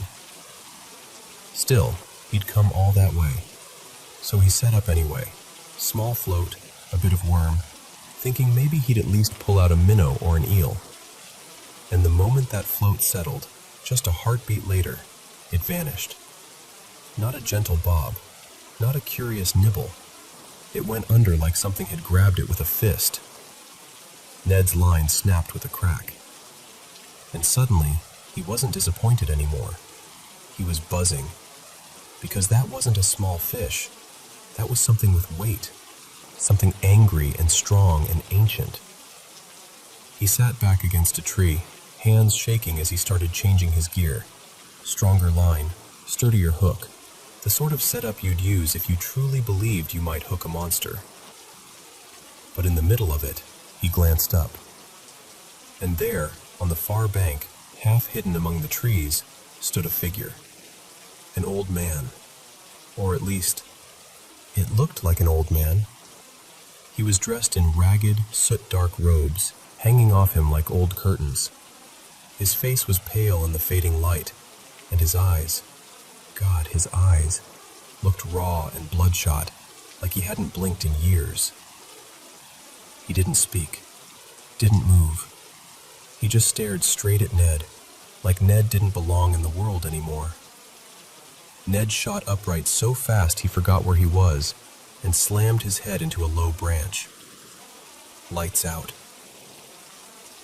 He scrambled up, heart pounding, squinting into the dark. The far bank was empty. No old man.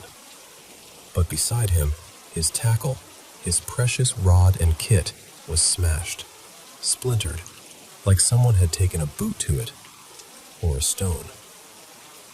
Ned didn't stop to gather anything. He didn't even grab the pieces. He ran. And that's where the story usually ends, told with a pause and a look around the fire, like everyone's checking the tree line just in case. Now, here's the thing. People round my way still insist most of the mirror carp in our local ponds are descended from those old prairie fish, passed down through generations like a living rumor. And the legend says the prior's cruelty cursed him, that he can't leave, that he's stuck guarding what he refused to share, day and night, making sure no hungry villager ever takes his carp again. As for me, I've been up to St. Bridget's pool once, in daylight. It's exactly how they describe it. Weedy, dark, surrounded by twisted trees and nettles and thorn. The air feels thick there, like the place is holding its breath. I didn't stay long. And at night? No. I'll admit it. I don't go anywhere near it after dark. I've never cast a line into that water either. Because I've never met anyone in the village who's fished it. And I've never met anyone who's spent a night up there. Not and come back laughing anyway.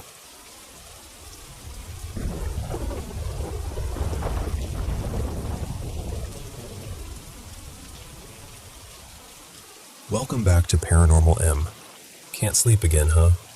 Alright, get comfy, lie down, throw on your headphones, and let yourself sink into some paranormal stories. I hope this helps you relax, or at least keeps you good company. Honestly, this is one of the reasons I love doing this so much. It feels like I'm right there with you, keeping you company in the dark. Thank you so much for sending in your paranormal experiences. Don't be shy, keep them coming. And if you haven't already, make sure to subscribe and turn on notifications so you don't miss any new videos. Alright, let's get into it. You know, every time someone asks me about the scariest thing that's ever happened to me, my mind goes straight back to the summer of 2024. I was living in Belgium back then, but all I could think about was getting out for a while, working somewhere sunny. I became obsessed with finding a summer job in southern Italy. I'm talking hours and hours every day, scrolling through job ads until all the descriptions started to blur together. And then I saw it. This ad that looked, honestly, too perfect. They offered a little studio already ready for the employee, vegetarian food stocked in the fridge, decent working hours, and even said something like, "We value a peaceful environment for our staff." It felt like the universe had finally thrown me a bone. So I said yes. I packed my bags with this mix of excitement and that tiny knot of fear you get when you know you're about to change your life, but you don't know how. Then I flew to Italy, to this tiny village near the coast. When I arrived, I discovered I wouldn't be alone in the apartment. There were 2 other seasonal workers already there, both from different countries. Anna from Spain and Chloe from France. They greeted me with these huge smiles. We hugged like we'd known each other for years. And for a moment I remember thinking, this is it. This is going to be the summer I'll talk about when I'm old. The first day was normal. Kind of wonderful, actually. We spent the afternoon unpacking, joking, planning weekend trips we probably wouldn't even have the budget for. We cooked pasta, shared a bottle of cheap wine, and tried to convince ourselves we weren't nervous about starting work. But even that first evening, something felt off. It's hard to explain. The apartment itself was pretty. White walls, tiled floors, a little balcony with a view of olive trees. But the air inside was heavy, like you'd walked into a room where someone had just had a terrible argument and then left without opening a window. By the end of that first night, all three of us were weirdly emotional. You know when you're exhausted and suddenly everything makes you want to cry? It was like that, but there was no reason. We kept looking at each other going, I don't know what's wrong with me, and laughing it off. But our hands were shaking. We even joked about leaving before we'd started, except it wasn't really a joke. The second day was our first official day at work. That's when we met the boss. His name was Paolo. On paper, he was polite. He didn't yell or swear.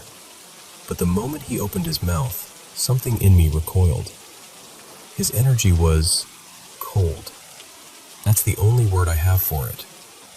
He had this way of looking through you, like he was measuring every move you made. He'd give us instructions without really looking at our faces, like we were tools instead of people. He never raised his voice, but somehow you always felt like you were already disappointing him. By the third day, Anna and Chloe were done. They were both shaking, eyes red from crying. They packed their things in this mechanical way, like they just needed to move, needed to leave.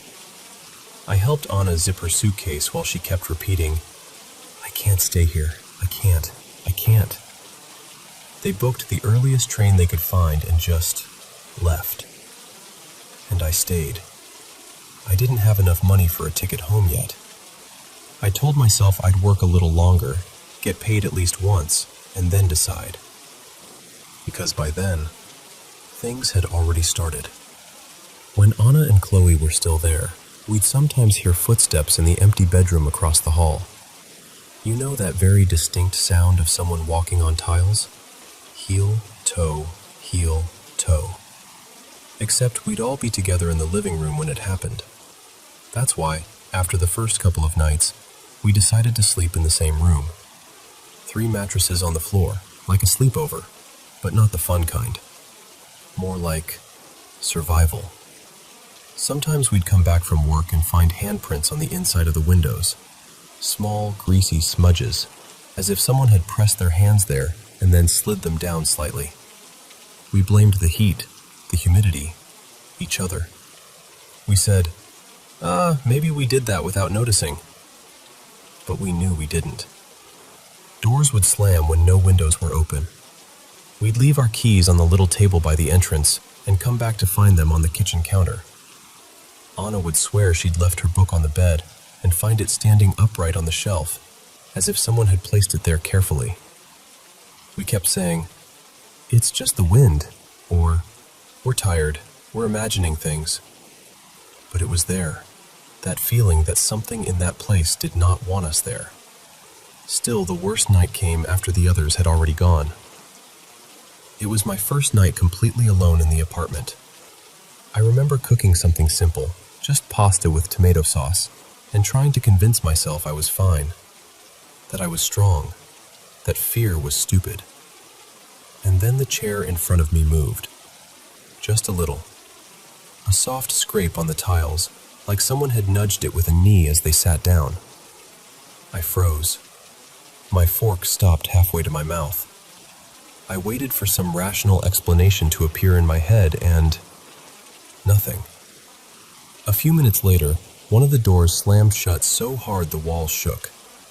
I jumped up, checked all the windows. Every single one was closed. And then the handprints started. One by one, on the living room window, on the kitchen window, on the glass door to the balcony. It was like something was pressing from the outside, trying to get in, except the prints were on the inside. I counted 7. I will never forget that number. 7 handprints.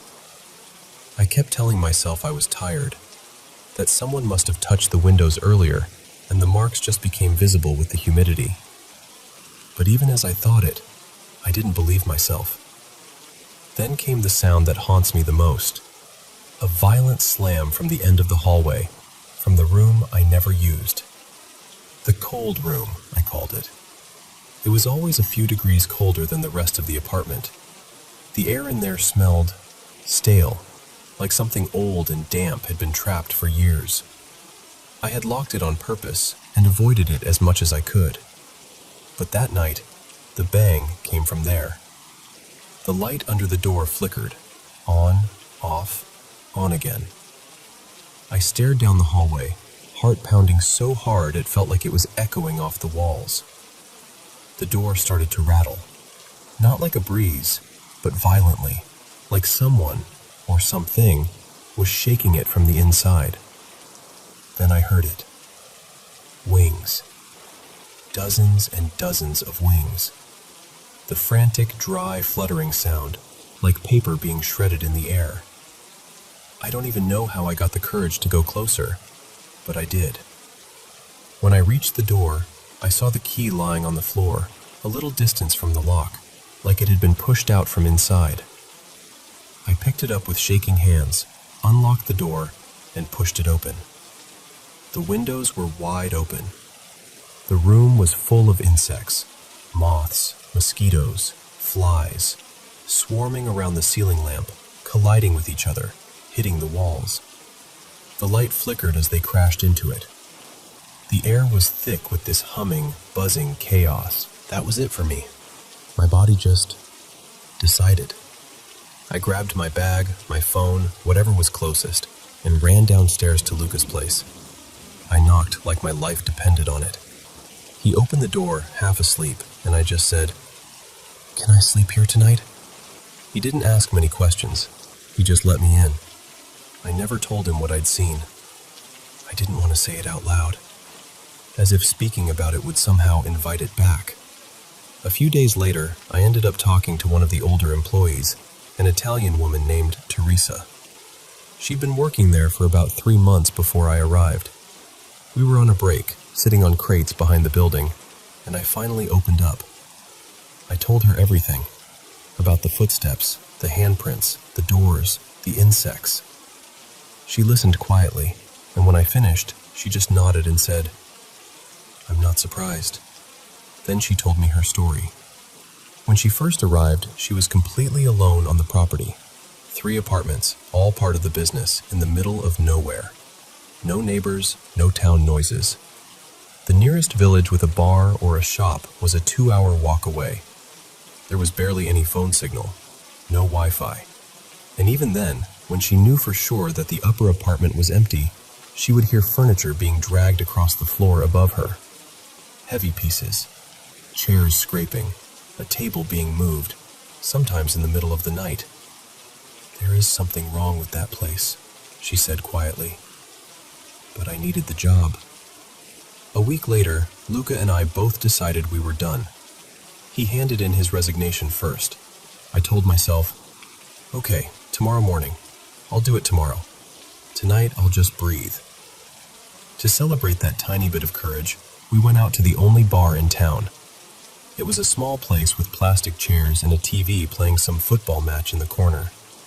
We drank too much, laughed louder than usual, tried to chase away that sense of being watched that had been sitting on our shoulders for days.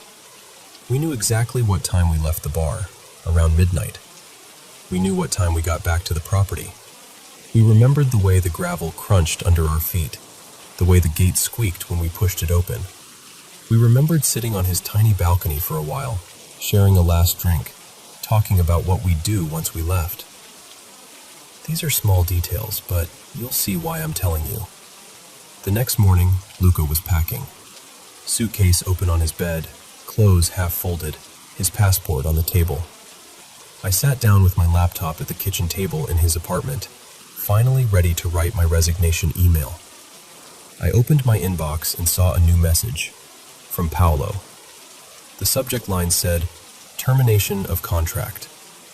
At first, I thought it was some kind of mistake. I opened it, ready to argue, and then I started reading. My blood ran cold. The email described my evening, not just in vague terms, in detail. The time we left the bar, the exact time we entered the property through the gate, that Luca and I sat on his balcony first, that I was drinking a gin and tonic and he had a beer, It mentioned a joke I'd made about the creepy olive trees in the dark.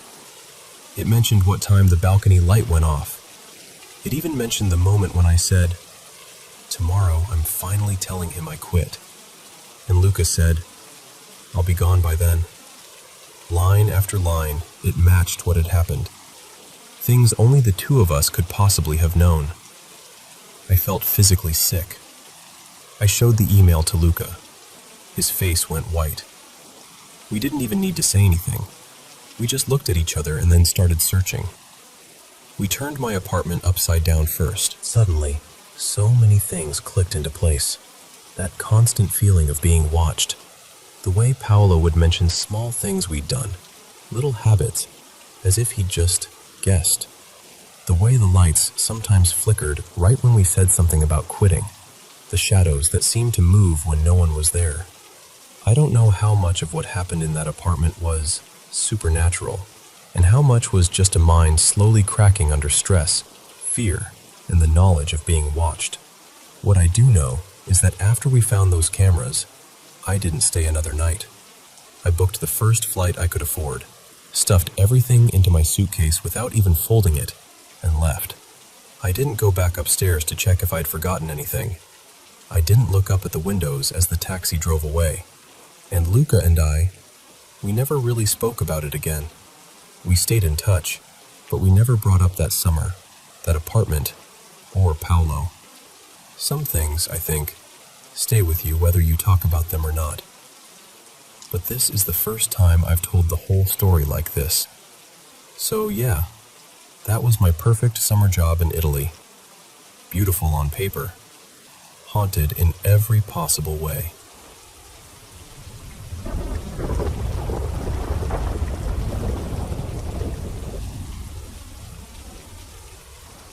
Okay, so let me tell you about the weirdest thing that ever happened to me at work. This was back in the fall of 2018. I was working as a concierge at a hotel in Houston. Saturday mornings were always slow, especially before 7. The lobby would be quiet, just that low hum from the air conditioning and the occasional sound of someone rolling a suitcase across the tile. Most weekends, it was just me and my favorite bellman, Eli, holding down the fort. We had this little ritual. Slow start to the day, coffee in hand, and a good long chat before the rush of checkouts and guest requests. Eli was really into photography, like actually good at it, not just, I have an Instagram. So that morning, I pulled up some photos on the front desk computer to show him. They were these gorgeous, moody shots from Big Bend out in West Texas. Dusky skies, those crazy rock formations, the kind of light that makes everything look like a painting. They'd been taken by one of my best friends, a guy named Marcus. Earlier that year, Marcus had taken his own life. He'd struggled with depression for a long time, and no matter how much we tried to be there for him, he kept everyone at arm's length when it came to getting real help. Losing him, it knocked the wind out of me. Those photos were from the last road trip our group of friends took together before he died. So I'm standing there at the concierge desk, Eli next to me, both of us leaning over the monitor looking at those pictures. For a second, the hotel just kind of fades into the background, and it's like I'm back in that desert, laughing with him while he explains shutter speed for the 100th time. I glance at the time and realize, okay, we're about to get slammed with people checking out. So I close the browser tab, take this deep breath, and say out loud, kind of to myself, but kind of to the universe, I really miss my friend Marcus Hale. And I swear to you, the hail was barely off my lips when the concierge phone rang. Now, our phone system at the desk showed the names that were on the reservations. So I looked down at the caller ID, and it says, Hale, Marcus. For a second, my brain just stops. I literally froze. Then my body caught up to what I was seeing. I jabbed my elbow into Eli's side, harder than I meant to, and just pointed at the phone display with my mouth hanging open.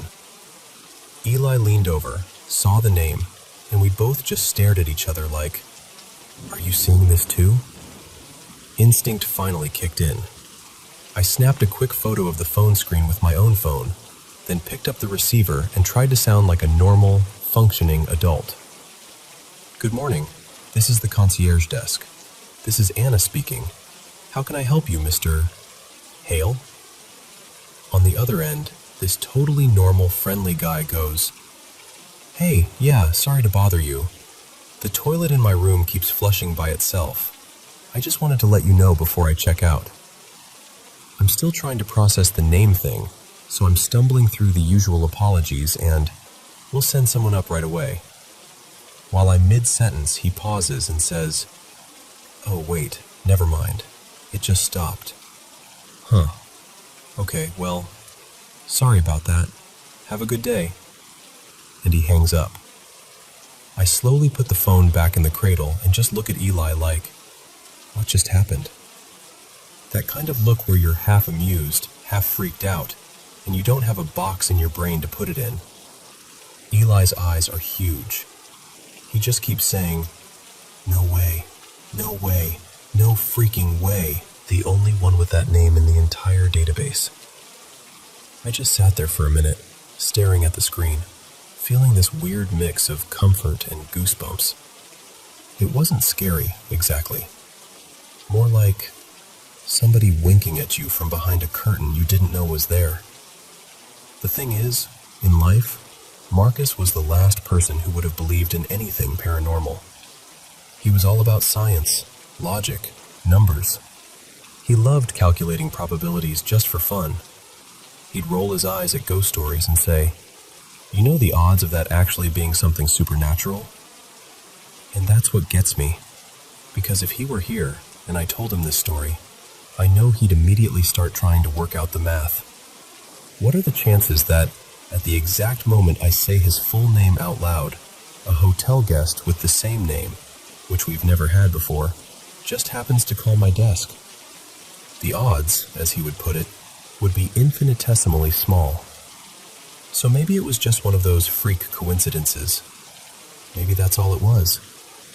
But sitting there in that quiet lobby, with the phone still warm in my hand and his photos fresh in my mind, it felt like Marcus somehow found a tiny crack in the universe to send me a little wave. And honestly, I choose to believe that's exactly what he did.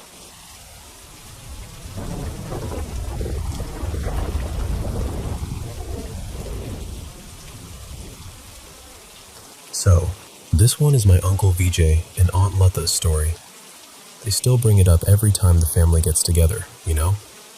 It'll be late. Everyone will have eaten. Kids are half asleep, and someone will say, "Are VJ chacha, wo purana ghar wala kissa sunaiye?" And he'll pretend he's tired, but he always tells it. This happened in 2001, just after they got married. At that time, they were really starting from scratch. One second-hand scooter that coughed more than it ran, 2 metal trunks with all their clothes and utensils, a small black and blue TV, and a few plastic chairs. That's it. My uncle had just got a government job in Lucknow, and they rented a small house just off the Lucknow-Kanpur road, near Bandra side, maybe 3 kilometers from his office. The house was on a side lane, a little isolated, with fields on one side and a mango orchard behind it. The landlord, Sharmaji, lived in the city. He was maybe in his late 50s back then. He told them the place used to belong to his uncle who had passed away suddenly. On paper, it was a simple single-story house, but my aunt says it had a certain feel to it. 2 small rooms, a narrow veranda, and a courtyard with a big old mango tree leaning slightly towards the house. In summer, she said, the smell of raw mangoes would drift into the kitchen, and the shade made the whole place feel softer, less lonely. She actually loved that tree in the beginning. For the first few weeks, everything was normal. They were newly married, busy figuring out life. Office, cooking, arguing about who forgot to buy vegetables, that sort of thing. They didn't think of the house as anything special, just cheap and close to the highway. Then one afternoon, when my uncle was at work, my aunt decided to properly clean out an old wooden cupboard that had come with the house.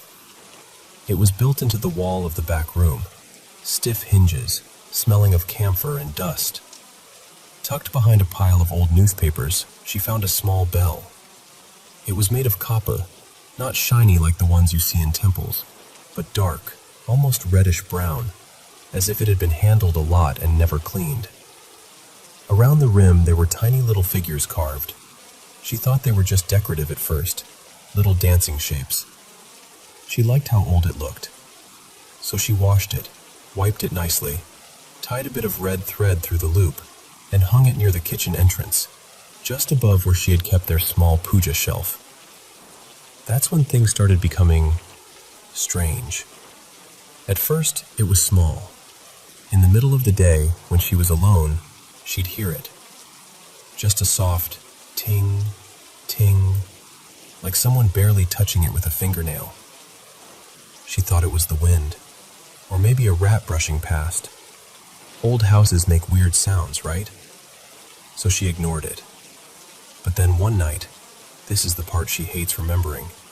It was around 1:30 or 2 a.m. They were both asleep. The fan was on, highway sounds in the distance.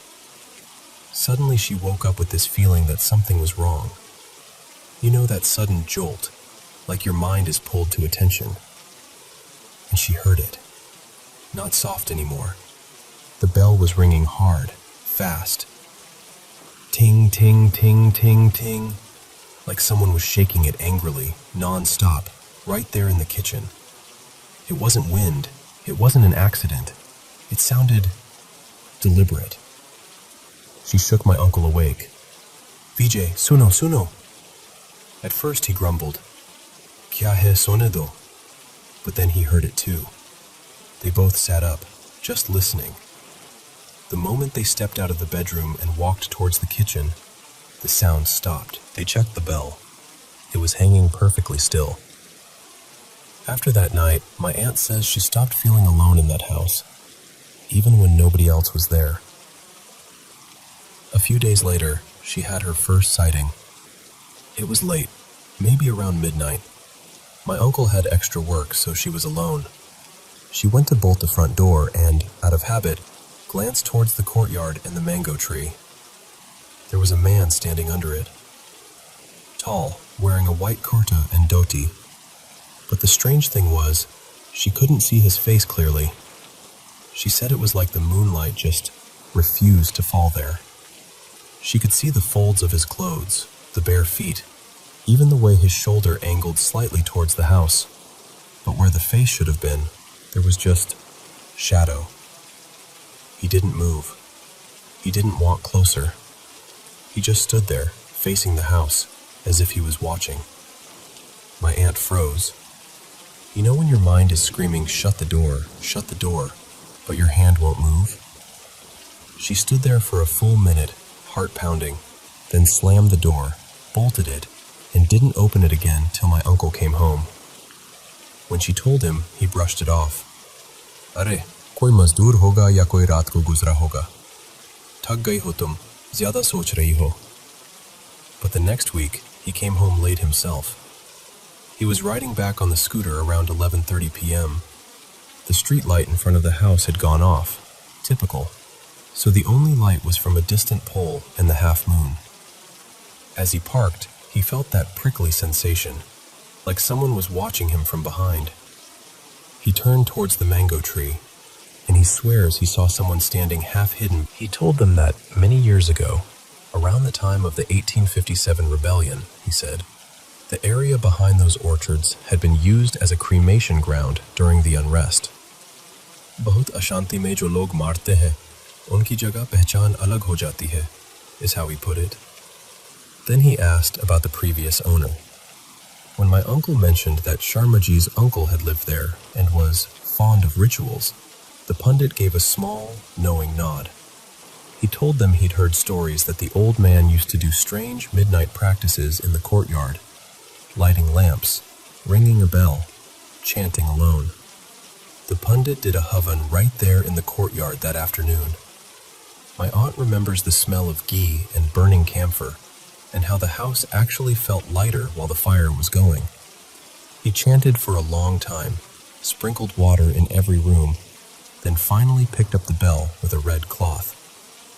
Instead of taking it away, he walked to the base of the mango tree.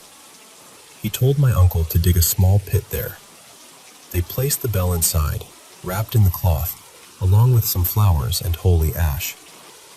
Before covering it, he said, almost under his breath, "Jahan se bulaya gaya hai, wahi bandh diya jaye."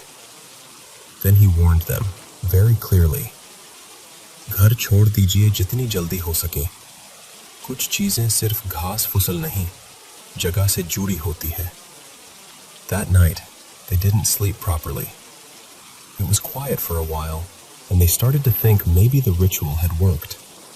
Then, around 3 a.m., my aunt woke up again. No sound, no reason, just that same tight feeling in her chest. And then they heard it. Not the bell this time. It was the sound of digging. Outside, near the mango tree. A slow, rhythmic scrape. Tuck, scrape, tuck. Like someone dragging a spade in the soil and dropping it. My uncle got up, went to the window that opened towards the courtyard, and very slowly pulled the curtain aside. He told us that till the end of his life, he won't forget what he saw. There was no one there, but the soil under the mango tree, right where they had buried the bell, was moving, as if something underneath was pushing up, trying to come out. The earth rose a little, then fell, then rose again. There was no wind, no animal, nothing visible, just that horrible sight of the ground shifting on its own. And faintly, very faintly, he heard a bell ring once. Just once. He shut the window so fast he almost broke the latch. By morning, when they went out with the neighbor, the ground was flat. Completely smooth, as if no one had dug there in years. No loose mud, no marks, nothing. Within 3 days, they had packed their things and left that house.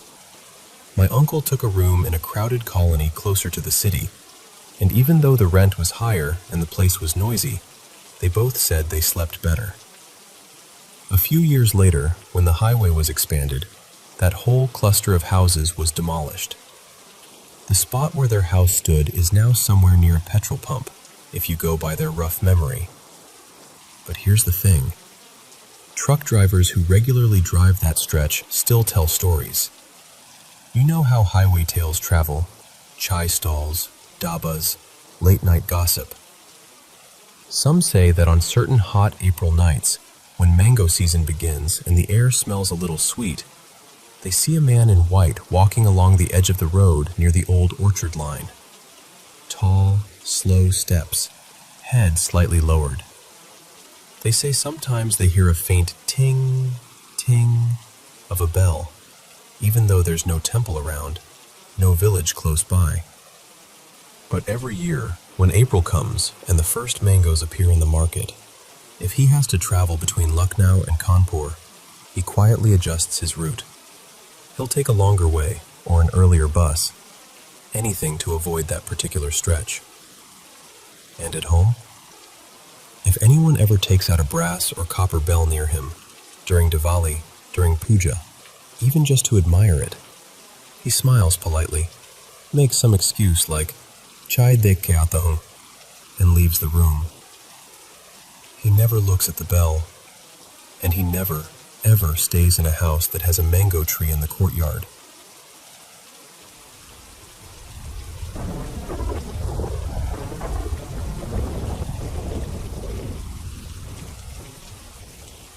Alright, let me just tell you this straight, like we're sitting over a coffee together.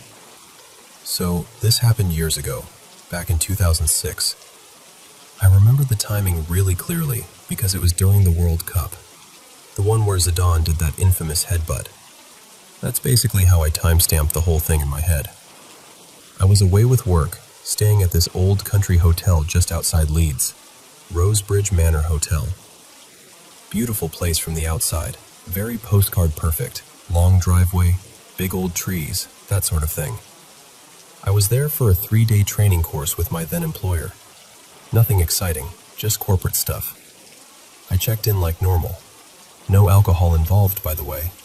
I'm not much of a drinker anyway, and I definitely hadn't had anything that night. They gave me room 214 on the second floor. The room itself was pretty standard. Bed, TV, tiny desk, slightly old-fashioned decor. The only thing I really noticed was how warm it was. It was midsummer, and there was no air conditioning. Just one of those useless little fans in the corner that seems to move hot air from one side of the room to the other. Anyway, night one. I get ready for bed, watch a bit of football, and eventually drift off. All totally normal. At some point in the night, I've no idea what time it was still dark. I became aware that I was awake, but my eyes were still closed. You know that odd in-between state where you know you're conscious, but you haven't moved yet? I was in that. And the first thing I noticed was the temperature. Remember how I said it had been too hot to sleep? Now suddenly it felt like someone had opened every window in the middle of winter. It was freezing. Not just a bit chilly, properly, unnaturally cold. I was under the duvet and still shivering. Then I got that feeling. You know when you just know someone else is in the room, even if you can't hear or see them yet? That heavy awareness, like the air's got weight to it. That's exactly how it felt. I was completely still, eyes closed, and my brain was just going, there is someone in here. On top of that, there was this strange smell. Not like damp or cleaning products, more like a metallic, sharp smell. Almost like blood, but I don't want to be dramatic. Just metal. Cold, stale, metallic air. And I know, these are all the cliches of a ghost story. Cold room, weird smell, sense of presence. If I was hearing this from someone else, I'd roll my eyes a bit too. But I'm just telling you what I actually experienced. So I'm lying there thinking, right, either there is someone standing over me, or I'm about to freak myself out for no reason. I decided to move. I rolled onto my back and opened my eyes. And I swear to you, even now, all these years later, I can still see it as clearly as if it was a photo. There, just a few feet above me, was the head and shoulders of a man. Semi-transparent. Not solid like you or me, but not mist either. Just there. Exactly like how they show ghosts on TV. You can see the features, but you can also see through them. He was facing me, looking straight into my eyes. His expression was not friendly. He wasn't screaming or anything, but there was this tight, angry look on his face, like he was absolutely furious that I was there. Dark hair, maybe in his 40s or 50s, old-fashioned shirt, collar slightly open. It all registered in a split second. And then he moved. He lunged towards me, still just head and shoulders, but he rushed forward, closing the distance between us. It wasn't slow or floaty. It was sudden and deliberate. Like he'd decided, you, out. And here's the part I still can't explain about myself. I literally rolled onto my side, squeezed my eyes shut, and thought, I'm not doing this. I'm going back to sleep. And that's what I did. As if that's a normal reaction when an angry ghost flies at your face. The next morning I woke up and the room was warm again. Sunlight coming in through the curtains, birds outside, all very ordinary. And I immediately started rationalizing the whole thing. You know the drill. You were half asleep. It was a dream. You imagined the cold, the smell, the man. You've seen too many horror movies. Get a grip. I basically talked myself out of it in my head. By the time I went down to reception, I'd mostly filed it under weird, but whatever. So I'm sitting in one of the armchairs in the reception area, waiting for the others from my course to come down. I remember scrolling through my phone, half awake, half people watching. Behind the desk were two receptionists chatting to a guest who was checking out. I wasn't paying attention until I heard one of them say, in this cheerful voice, "Oh, and did you sleep all right?" You weren't in 214, were you? That one's got our ghost. You know that feeling when every hair on your arm stands up at once? Yeah, that. I stayed completely still and kept my eyes on my phone, but my ears were doing all the work. The other receptionist laughed and started explaining. We've got this regular visitor, she said. An older man. Head and shoulders, sort of appears just above the bed. Looks very cross. He used to own the house when it was a private manor, and he absolutely hates people in that room. If someone's in his bed, he sometimes rushes at them. Puts the fear of God into people. I'm sitting there thinking, you're kidding me. She went on. 214 was apparently his favorite room when he lived here. Every so often, guests say the room goes freezing cold. They smell something strange, and then he appears over them and kind of lunges. We've had a few requests for room changes because of him. Everything she said matched what I'd experienced. The cold, the smell, the head and shoulders thing, the angry face, the rush towards me. And of all the rooms in that place, she named my room. At that point, the other guest wandered off towards the door, and I just couldn't sit there anymore. I got up, walked straight over to the desk and said, "Sorry, I probably shouldn't admit this, but I was in 214 last night." Both receptionists looked at me. One of them raised her eyebrows, sort of half amused, half expecting what was coming. So I told them. I told them about waking up freezing cold, the metallic smell, opening my eyes and seeing this angry man's head and shoulders above me, and him rushing forward. And I admitted the stupid part, that I just rolled over and went back to sleep. They didn't look surprised, not even a little bit. One of them nodded and said, "Yeah, that's him. Same as everyone else describes. You're not the first, and you probably won't be the last."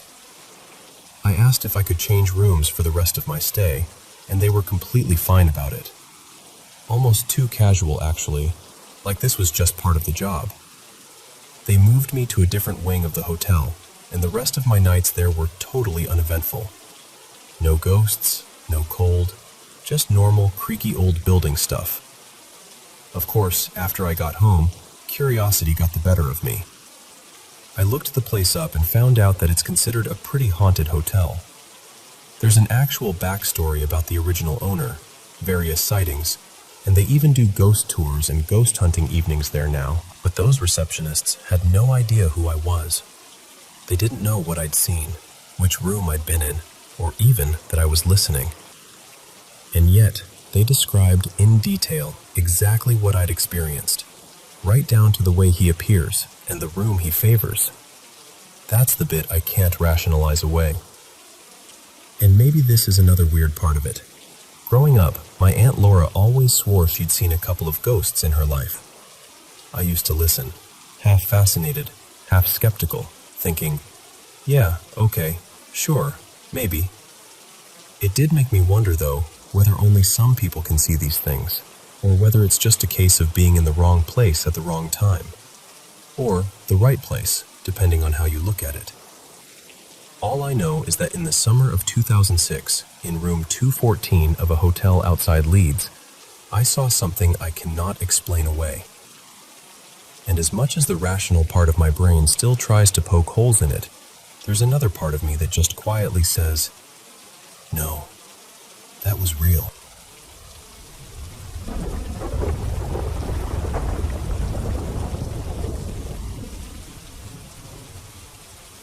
So, let me tell you about something that happened a few summers ago. It was late July in eastern Kentucky, the kind of summer where the air feels heavy even after the sun goes down. My family and I were going to visit my grandpa in the nursing home after his stroke. I'll be honest with you, I didn't know what he would look like, or if he'd even remember me. The only reason I worked up the courage to go in was because my cousin Leo came along. Somehow having him there made me feel braver, like we were in it together. When we walked through the automatic doors, The first thing I felt was this cold blast of air conditioning on my sweaty skin. The place smelled like disinfectant and something I still can't quite describe. In the waiting area, there were a bunch of older folks sitting in wheelchairs or on couches, some watching TV, some just staring. We visited Grandpa for a while, talked a bit, held his hand, listened to him repeat the same stories he always told us, just now. When it was time to go, my grandma and my aunt were at the front desk signing us out. That's when my sister, my cousin Leo, and I decided to wander a little. You know how kids are when they're bored. We were making dumb jokes, trying not to laugh too loud, just kind of trailing down the hall without really thinking about where we were going. And then we saw her. At the very end of the hallway, an elderly woman sat in a wheelchair just outside her room. The hallway lights made everything feel a little yellow and too quiet. We slowed down, kind of staring before we realized we probably looked rude. She noticed us. Her face lit up, and she lifted her hand and started waving us over, like she'd been waiting for someone all day. There was something off about her, something distant in her eyes, like she was only halfway there. But we still walked toward her. It wasn't even that far, but it felt like a long walk. When we got close enough, she smiled and said, in this soft, shaky voice, "You children are so young and lovely. You need to live your lives with God in your hearts." We all kind of froze. I didn't know what to say, so I just smiled awkwardly. Then she went quiet. Her eyes suddenly widened, like she was seeing something right behind us, something we couldn't see. "Wait," she whispered. "Are you angels?" We just stood there. I wasn't scared exactly, just confused and kind of stuck. My sister Maya pressed her lips together, trying not to laugh out of sheer nervousness. But Leo? His face went pale. He looked like he wanted to sprint straight back to the front desk. The woman kept looking at us like we were glowing or something. Then she said, "My husband and my son told me I'll be going to heaven soon." Leo's voice shook when he finally said, That's kind of scary." She reached out a little, her hand trembling. "Don't be scared, sweetie," she told him. "I'm going to be with God tomorrow." And the way she said tomorrow, it wasn't dramatic. It wasn't attention-seeking. It sounded like she was talking about a dentist appointment or a lunch date. Just a simple fact. The silence after that felt heavy and strange. None of us knew what to say. I could feel the hairs on my arms standing up. Finally, I blurted out, "Okay, sorry ma'am, we have to go now. Our family's waiting." She nodded and smiled again, still studying our faces. "Will you children be coming back tomorrow?" she asked. I didn't want to be rude, so I just said, "Yes, ma'am," even though we had no plans to come back the next day. Her name, the receptionist said, was Mabel. The woman behind the desk looked tired, but kind. When we mentioned what Mabel had said about going to heaven tomorrow, the receptionist sighed a little and gave us a small smile.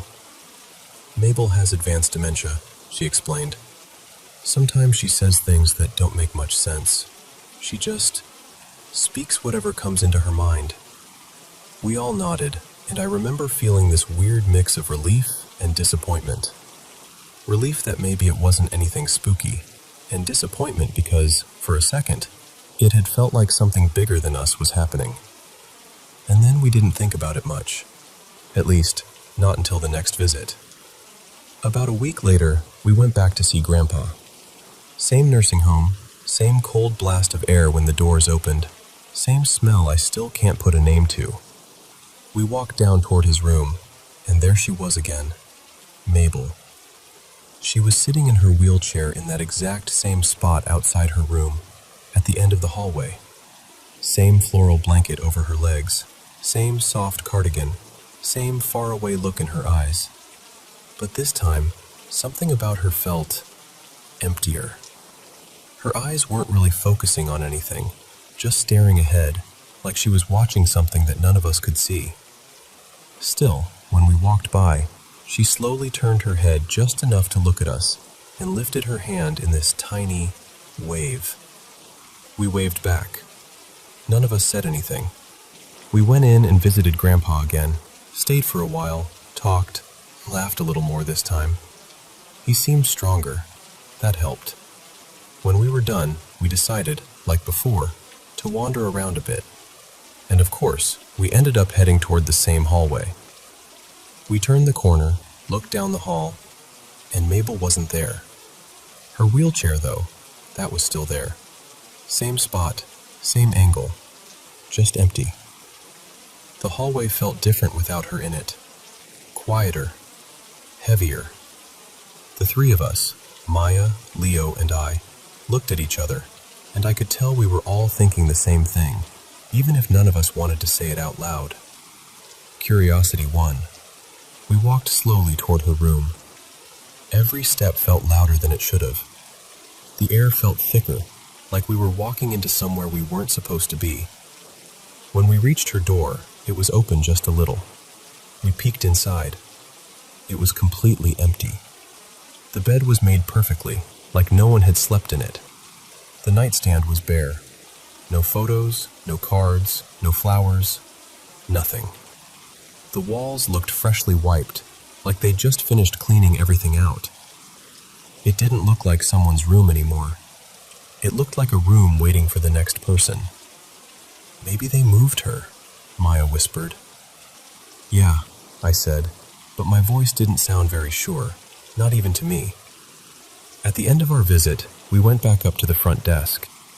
I could feel my heart beating a little faster, but I forced myself to ask. What happened to Mabel? The lady who used to be at the end of that hallway. Her room is empty now. Did she get moved? Because she waved at us today. The receptionist's face changed immediately. Her eyebrows went up, and all the color seemed to drain right out of her cheeks. That shouldn't be possible, she said slowly. My stomach dropped. What do you mean? She glanced at the other nurse behind the counter, then back at us. Mabel passed away last week, she said. She died in her sleep. For a second, I thought maybe she was joking or testing us, but her face stayed serious. She even turned to the computer, clicked through a couple of screens, and nodded, almost to herself. Yeah, she confirmed quietly. She died the day after your last visit. The day after she told us she was going to be with God, tomorrow. On the drive home, no one talked much. The radio played softly, but it just felt like background noise. I kept replaying it all in my head. The first time she spoke to us, the way her eyes had widened, the way she asked if we were angels, the way we saw her the second time, empty but somehow still there. It's been 3 years now, and I still bring it up with Leo sometimes. We'll be hanging out, and one of us will say, "Do you remember that lady at the nursing home?" And the other one will just go quiet for a second before saying, "Yeah, I think about her more than I'd like to admit. I don't know what really happened. Did we actually see her that second time? Did all three of us somehow imagine the same thing? The same blanket? The same slow wave? The same empty eyes? Or was she really there, one last time, saying goodbye from that spot at the end of the hall? I still don't have an answer. All I know is this. Every time I walk into a hospital or a nursing home now, I think of Mabel. And part of me still wonders if, just for a moment, we saw something we weren't supposed to see. Something meant for the space between here and whatever comes next.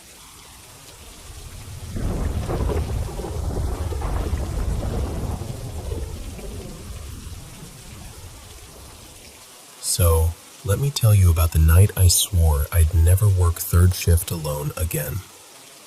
A few years back, I was working as a loss prevention agent for this giant clothing company's main warehouse and office campus. Think endless racks of clothes, humming conveyor belts, and that weird mix of perfume, cardboard, and coffee that always hangs in the air. Normally, I worked first and second shift, daytime into late evening. Every once in a while, though, I'd cover the overnight. Third shift, the nothing ever happens shift, supposedly. Two of my first shift co-workers, Jess and Marco, were hardcore ghost hunters. Like, they had all the gear, did weekend investigations, the whole thing. One morning, as we were handing things off between shifts, they told me, very casually, "Oh yeah, this building? Totally haunted. Third shift gets all the fun." I kind of laughed it off, but I do believe in ghosts. I just had never had one give me that stalkery, being watched vibe. You know what I mean? So I shrugged it off with a, "Sure, okay," and went on with my day. Fast forward a few months. We're short-staffed, and I volunteer to cover third shift alone. No big deal, I thought. Extra hours, extra pay. The building felt like a completely different place at night. Quiet, hollow. Just the faint hum of the HVAC and the buzz of the fluorescent lights. The only other people on site were 3 maintenance guys way across the campus, over by the loading docks. If I'd walked to them, it would have taken me maybe 10 minutes. So effectively, I was alone. It's around 3 a.m., that weird time when your body can't decide if it's tired or wired, when I hear footsteps. Not just random creaks, but actual footsteps. Heel-toe, heel-toe. Steady. Coming from the hallway that leads to the IT offices. I look up at the monitor wall, expecting to see someone. Nothing. Every camera feed is still. No motion, no figures, just an empty hallway. So I grab my radio and call maintenance. "Hey, you guys roaming around near IT?" They come back like, "Nope, we're on break. We're in the back room eating. Nowhere near you." Okay, so that's weird. I'm trying to be logical, right? Maybe it's the building settling. Maybe one of the cameras glitched. But those footsteps had that very human rhythm, and they had stopped the second I really paid attention. So I decide to check it out myself. I take my flashlight, because even though the lights are on, a flashlight just makes you feel braver, and walk down the hallway to IT. The whole place is dead quiet. The carpeted hallway muffles my own steps, which somehow makes it feel creepier.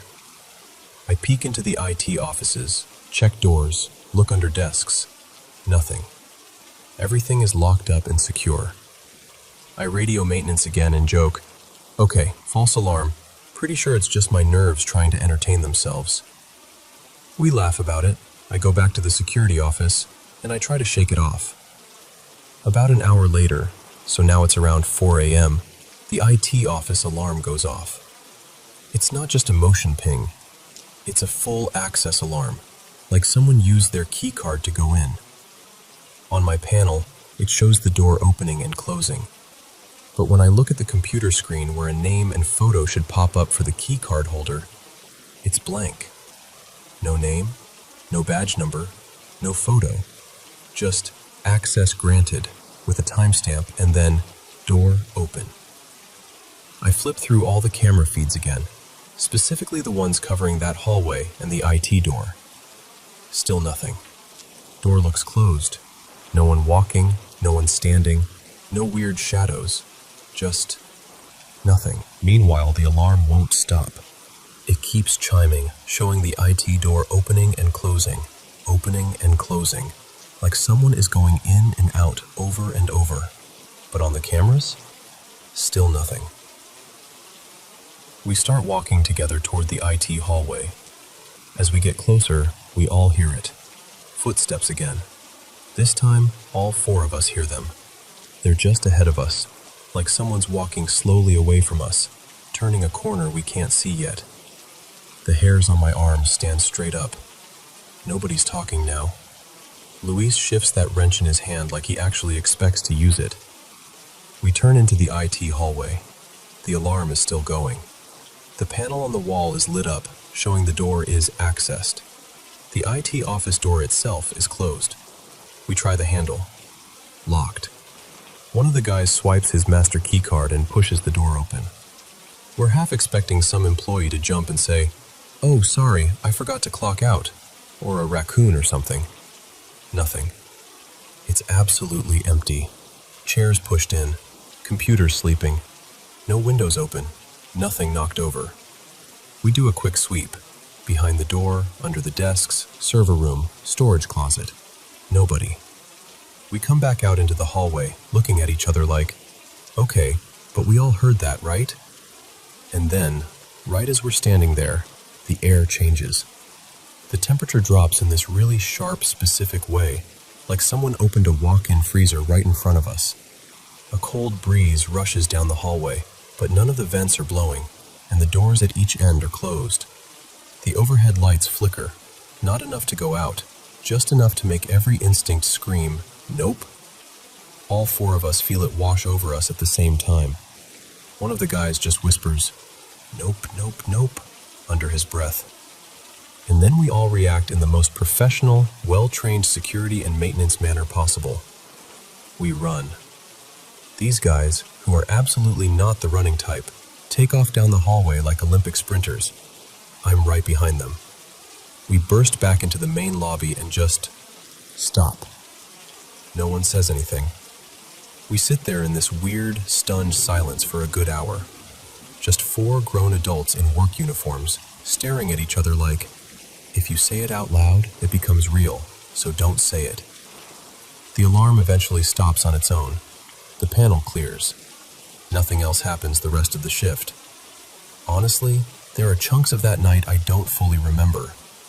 I think my brain just filed it under, we're not dealing with this. When my manager came in around 6:30 a.m., coffee in hand, looking all refreshed, he asks, "So, how was the night?" I just stared at him for a second and said, "I'm not doing third shift alone again. If you need overnight coverage, I want another body in the building. Human, preferably alive." He kind of laughed until he saw my face and realized I wasn't joking. And then I had to write up the report. Try explaining, in official incident report language, why your alarms went off repeatedly. Your access logs show an invisible keycard, and 4 employees all heard footsteps and felt a cold draft in a sealed hallway, with 0 video proof. Cause of alarm, unknown. Yeah, that was fun. Anyway, that's the story of why I still side-eye dark hallways and why, if someone asks me to cover third shift alone, my immediate answer is absolutely not. Good night, or good morning, depending on where you are. Lena, Bruno, and Pixel the cat.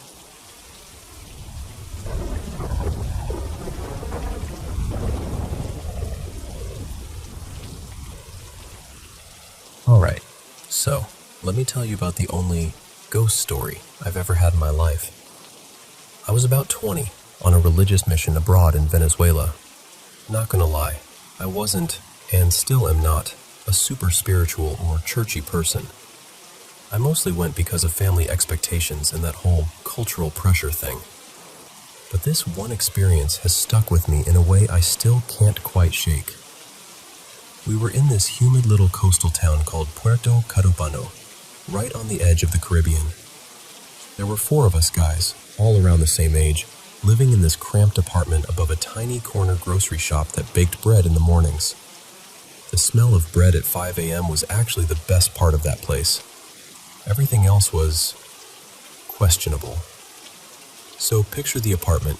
You walk in and there's this small living/dining space that just kind of melts into the kitchen. No real separation, just old tile and mismatched furniture. Off to the right was a short hallway. First door on the left, the only bathroom, which was kind of always damp and smelled vaguely like bleach and humidity. Second door on the left, a tiny bedroom with 2 single mattresses and 1 narrow window up near the ceiling, like it was embarrassed to let in real light. There was no fan that worked, no AC, and it was stupidly hot at night. Like sweat just existing hot. So instead of using both rooms, all 4 of us ended up sleeping in the bigger bedroom across the hall from that little one. 2 actual beds, one right next to the door, one along the wall, and then me and 1 other missionary on mattresses on the tan tile floor. That floor was cold for about 4 minutes every night. Then it turned into a griddle. My assigned companion at the time was this quiet, thoughtful guy I'll call Elda Ruiz. The other two were Javier, a local Venezuelan missionary, really funny, always joking, and Collins, another American like me. One morning, me and Ruiz were out walking, doing our usual routine, knocking on doors, trying not to melt in the sun. At some point, he slows down and goes, kind of shyly, "Hey, can I tell you something?" His tone was weird enough that I'm like, "Yeah, of course. What's up?"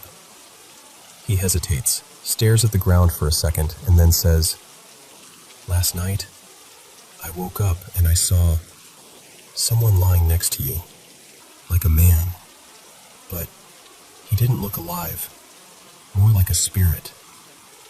And I just kind of stop on the sidewalk, staring at him. He keeps going. "He was just lying there beside your mattress, like he was resting." Now the weird part is, I had a dream that night. So I tell Ruiz, "Okay, that's strange, because I dreamed some guy came to our door. In my dream, I heard this soft tapping on the bars of our apartment door. You know those metal security grates that slide and clang? It was that. I got up, walked over, and there's this man standing there. He looked worn out, like he'd been traveling for days. He had this old, beat-up straw hat, kind of like those wide-brimmed hats farmers wear, and a big backpack hanging off one shoulder. He says, really politely, "I'm so tired. Can I rest here for a while?" And in the dream, I feel, I don't know, just calm, not scared. I open the door, let him in, and tell him he can stay. So I'm telling Ruiz all this, and he's just staring at me, eyes getting wider. Then he asks, "Do you think we should tell the others?"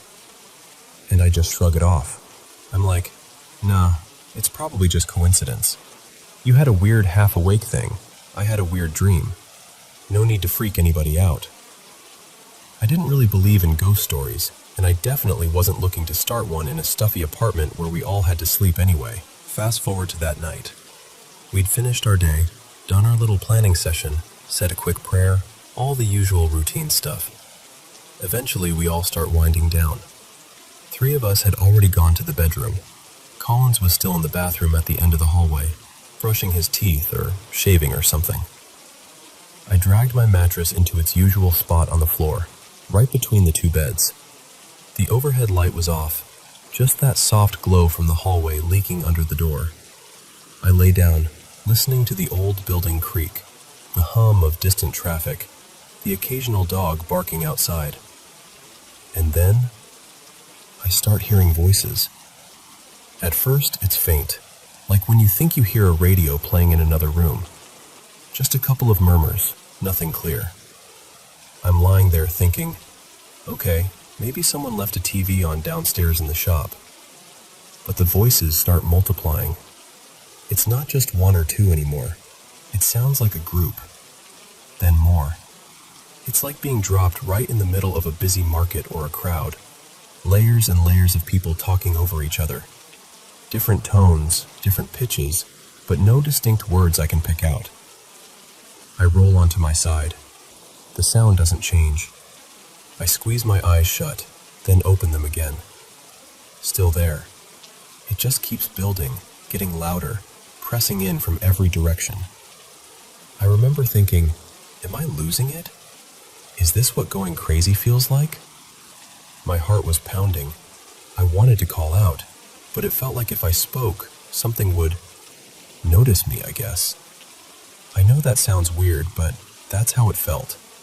Like I needed to stay very, very quiet. I was right on the edge of yelling for help when the door suddenly bursts open. Collins comes flying into the room, slams the door behind him, and just stands there, eyes wide. And in Spanish, his accent was terrible, but he was trying. He blurts out, "Hay algo ahí afuera." There's something out there. Something is in our apartment. As soon as he said that, the voices just cut. Like somebody hit a switch. One second, it's a crowd in my head. The next, it's dead silent. All I can hear is our own breathing. Nobody moved. Nobody got up to check.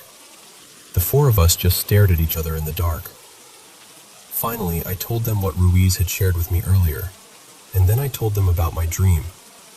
You could feel the energy in the room shift.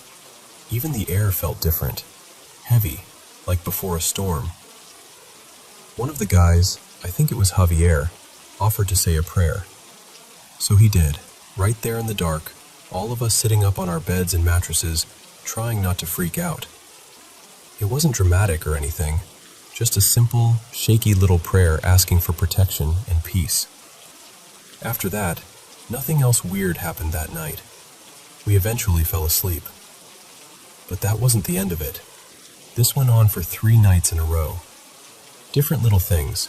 Me waking up from these strangely vivid dreams of our visitor.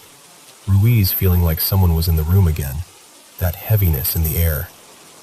But the 3rd night is the one that really sealed it for me. On the morning after that 3rd night, we were all kind of sitting around, eating cheap bread and powdered milk for breakfast. And the one guy who hadn't really experienced anything directly, Collins, kind of casually goes, "So, I saw him leave last night." We all look up like, "Saw who leave?" He looks at me and says, "The man who was sleeping where you were, on the floor." My stomach dropped. We pressed him for details. I remember asking, "What exactly did you see?" The important part? My mattress was right next to the door. If anyone had gotten up and left, they would have had to step over or around me. None of us had left the room that night. We'd all been half spooked and basically glued to our spots. So I finally tell them about the dream I had that same night. In this dream, I'm lying on my mattress and I feel someone standing over me. I look up and it's the same traveler, same worn-out clothes, same big backpack. He's adjusting his straw hat, kind of fiddling with the brim. He looks down at me with this tired little smile and says, "Thank you for letting me rest here. I needed it. But I have to keep moving." And then, in the dream, I watch him turn, walk to the door, open it, step out, and close it gently behind him. It was exactly what Collins described seeing from his bed, except Collins was awake, and he hadn't heard my dream yet. He didn't even know about the first one, with the knocking and the request to stay. None of us had a good explanation. We still don't. I've stopped going to church regularly. It's been over 5 years now. I don't really spend time worrying about ghosts or angels or any of that. Life is busy, and honestly, day-to-day stuff feels more real to me than spiritual debates. But this quiet, exhausted traveler in the straw hat, who showed up for 3 nights in a suffocating little apartment above a grocery shop on the Venezuelan coast. This story still sits with me. I don't know what he was. I don't know if it was just some strange shared dream, or a trick of our tired minds, or something actually beyond us. All I know is, we let him in, he rested, and then he thanked us and moved on. And for whatever reason, all these years later, I still think about him.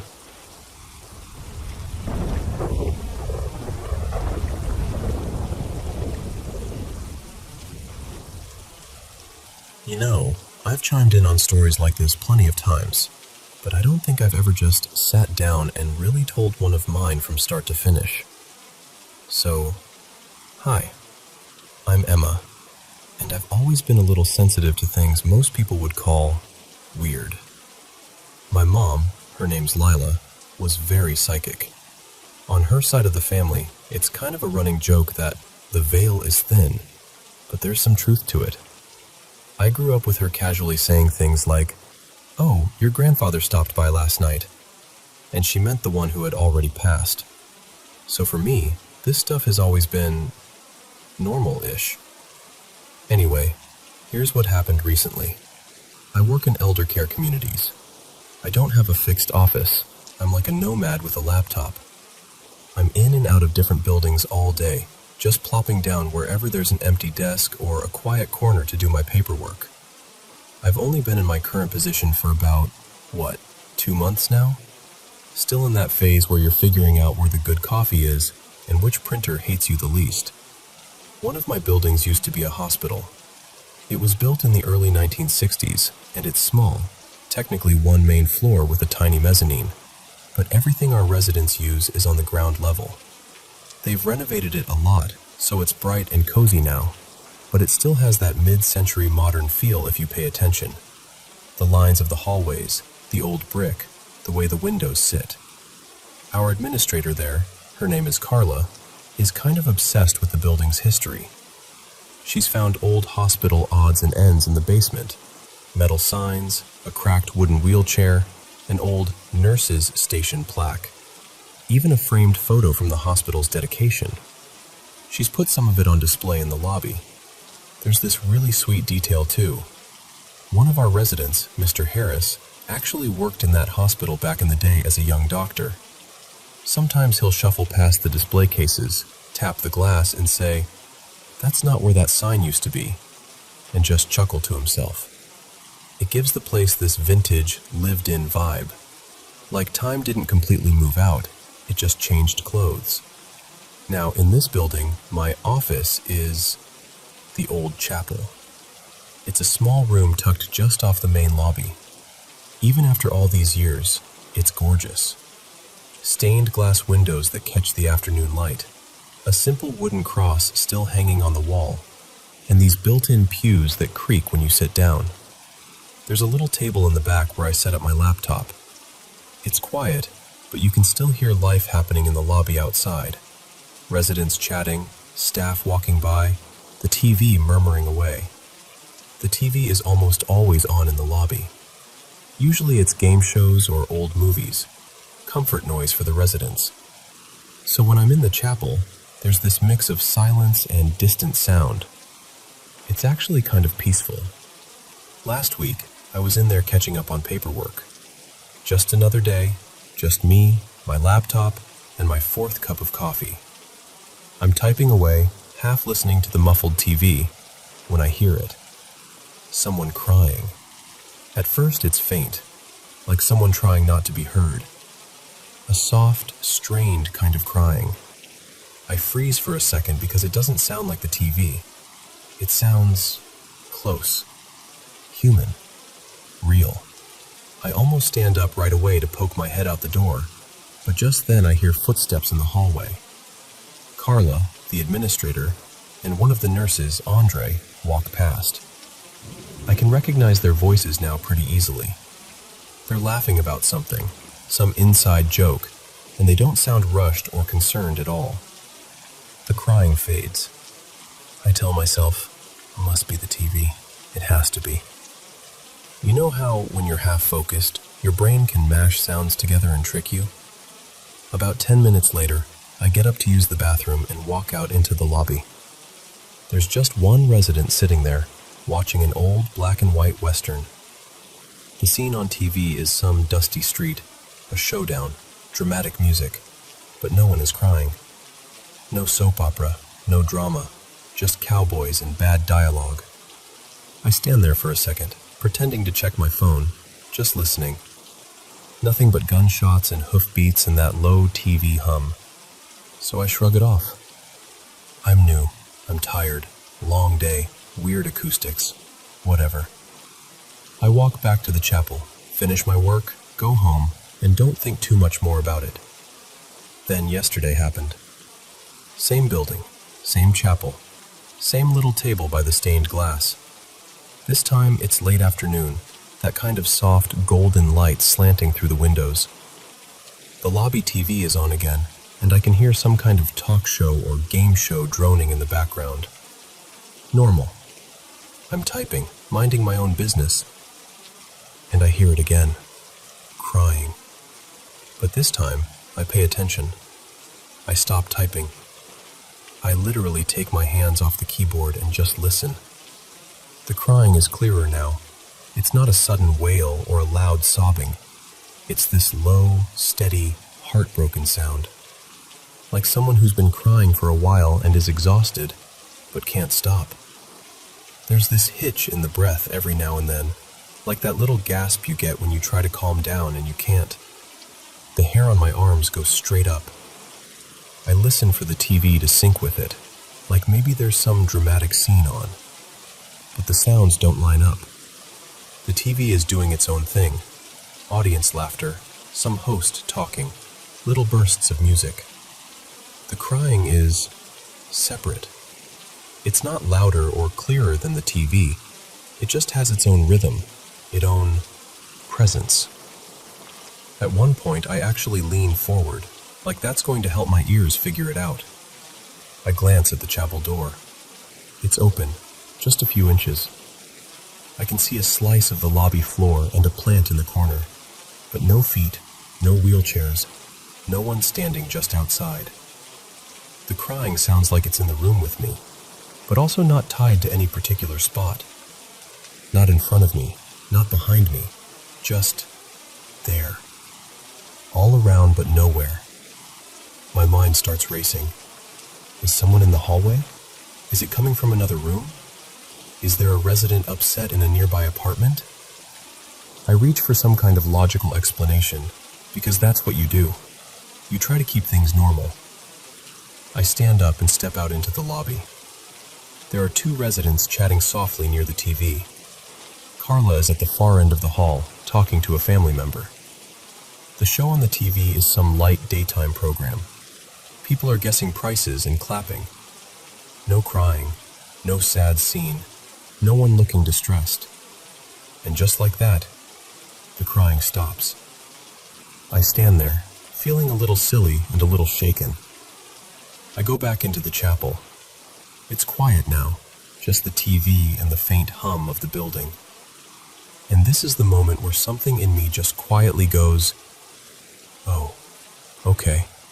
This isn't the TV. This isn't a stressed out resident. This is something else.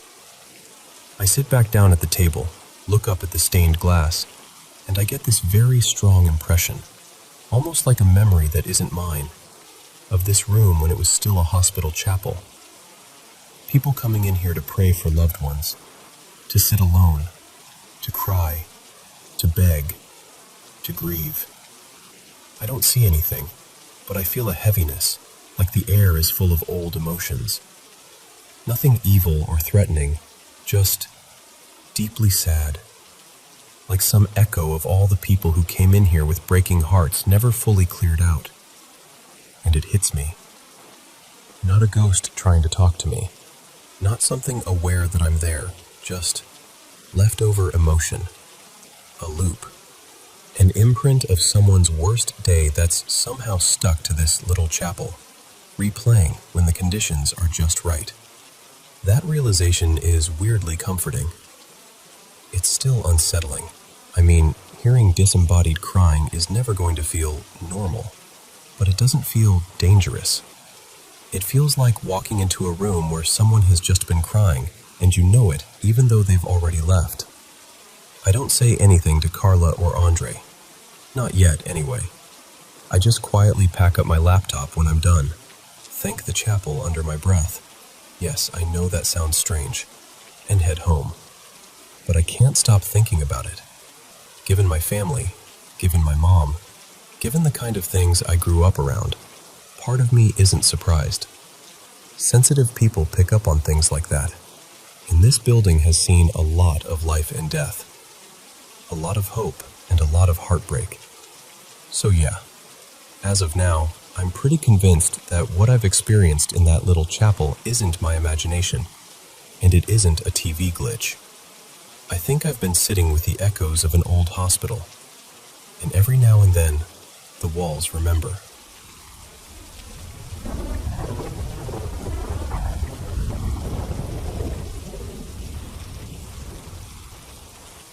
So, let me just tell you this straight, like we're sitting together on the couch, okay? To this day, I still don't know what actually happened that night. I can make guesses, I can try to explain it away, but deep down, I know it was real. And I know I'll never forget her.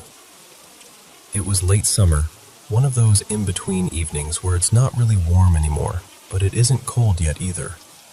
I remember looking at the clock in the kitchen. It was just after 10. Outside, it was already properly dark, that heavy kind of darkness you only get in quieter neighborhoods. My parents were away at a small lakeside campsite for the weekend. My older brother, Daniel, was on the late shift at work. My grandfather had already passed away a few years earlier, so it was just my grandmother and me at home. She was around 72 back then. We lived in this older 2-story house, the kind where the floorboards remember every step you've ever taken, and the wind whistles through the gaps in the window frames when it's quiet. Even as a kid, the house made me uneasy when I was alone. Not because of one specific incident, more this constant feeling that something was sitting just past the edge of the light, waiting. You know that feeling when you walk down a hallway at night and you're suddenly sure someone's watching you, even though you know no one's there?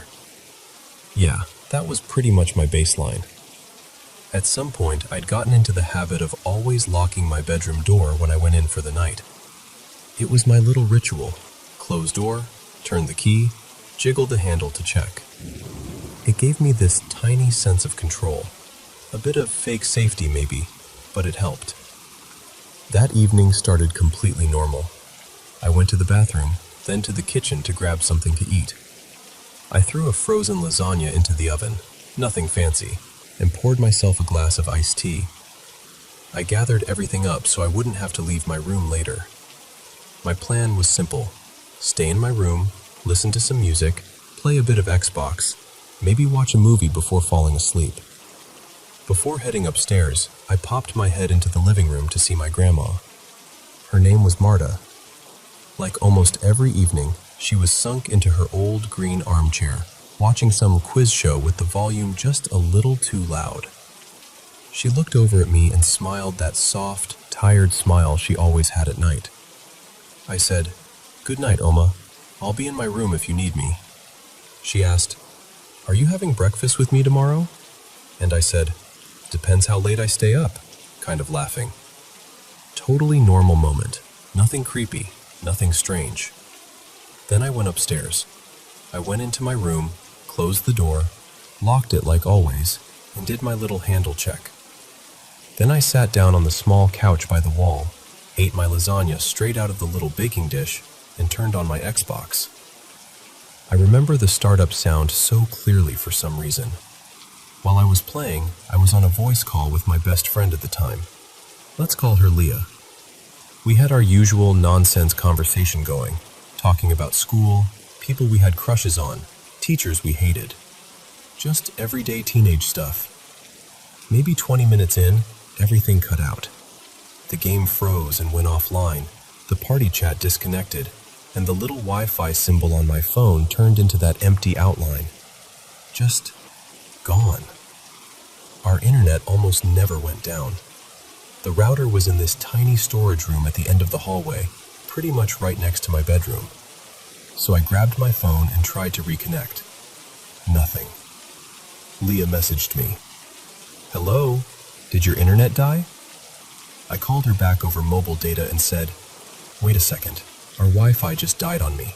I'll fix it real quick." I went into the little room, unplugged the router, counted maybe 10 seconds in my head, then plugged it back in. The lights blinked, then started flickering in the usual pattern. Everything looked normal. For a second, I even rolled my eyes at myself for being so jumpy in that creaky old house. I went back to my room, closed the door again, locked it, and sat down.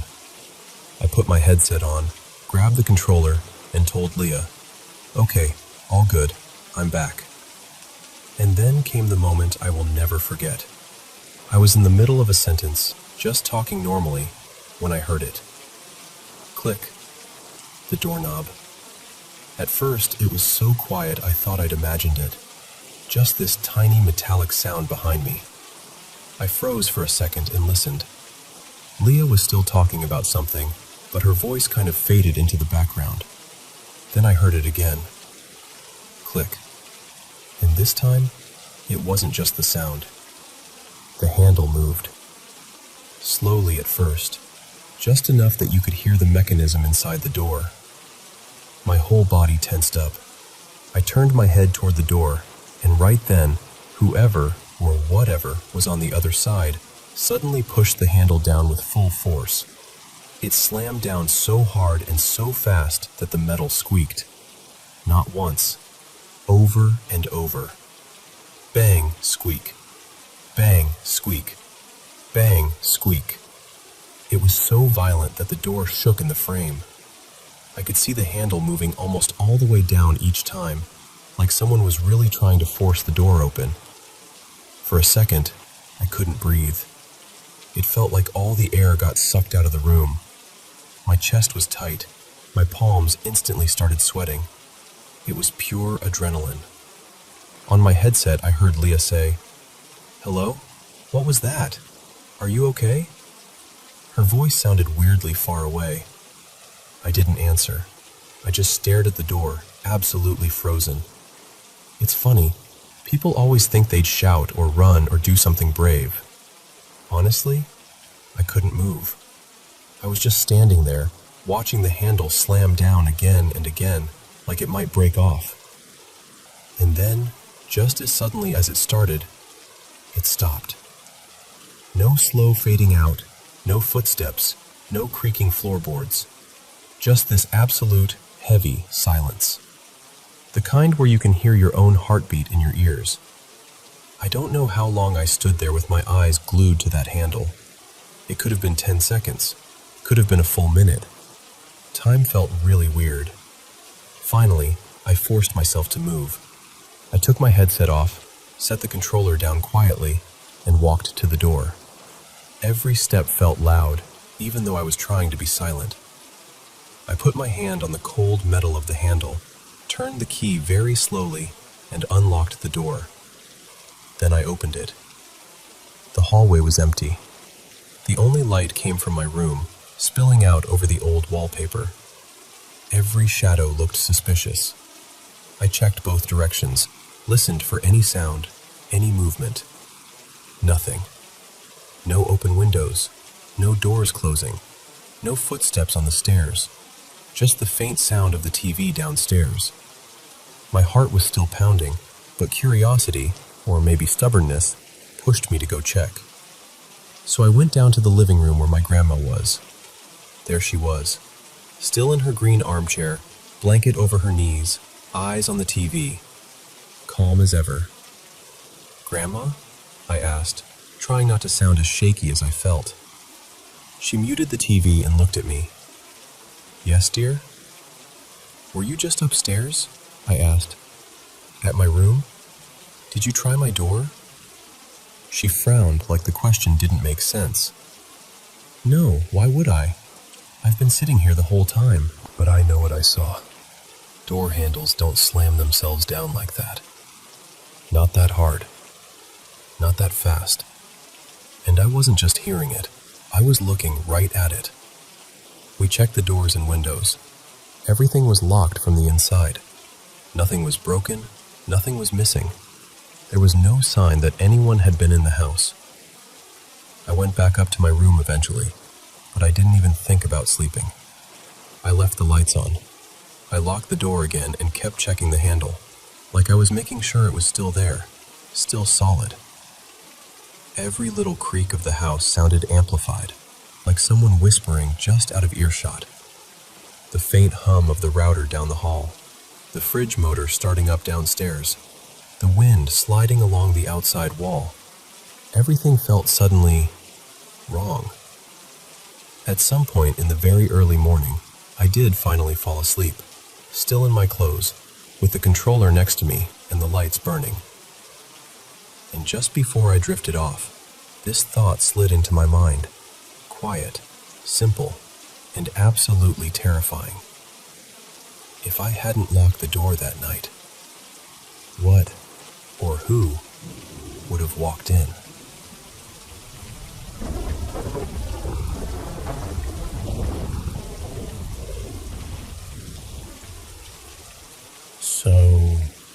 Okay.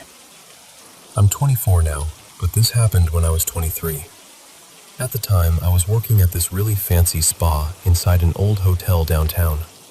The building itself was like 90 years old or something. One of those places with marble floors in the lobby, huge chandeliers, and a weird smell that's not quite old, but not quite new either. They'd renovated most of it, so on the surface it looked modern and pretty, but you could still feel how old it was. You know? The spa was up on the 9th floor of this 11-story hotel, and everybody who worked there had at least one ghost story. It was almost like a workplace requirement. Before I started there, I'd sometimes see what people call shadow figures. Not super clear, never like a full person. More like movement in the corner of my eye, or that heavy feeling that someone just walked past you even when you're alone. And that kind of thing followed me into the hotel too. When I was still pretty new at the job, I was slow with my services, so I'd always end up as the last one there. Lights off in the hallway, just that humming, air-conditioned silence, and me in my little uniform, trying to finish cleaning so I could go home. By then, the only ghost story I really knew about the hotel was this one about a woman. The way it was told to me, she and her fiancé were supposed to get married, and they were staying there for a few days. Something happened, some kind of car accident, I think, and he died right before the wedding. She was staying on maybe the 7th or 8th floor, and she just never checked out. The story goes that she passed away in her room from grief. So that's kind of the backdrop to all of this. Now, there's this little dispensary room in the spa where we kept all our tools, products, fresh towels. Basically the back of house supply closet, but a bit bigger and brighter. I was always uncomfortable in there. Not because of how it looked, but because of how it felt. Whenever I stood at the sink in that room, washing my tools at the end of the night, it honestly felt like people were walking in and out behind me. Like coworkers in a rush, passing through to grab something. Only, there was no one there.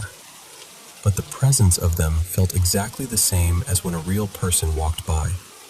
Same weight, same sense of movement. So, one night, I'm there alone again.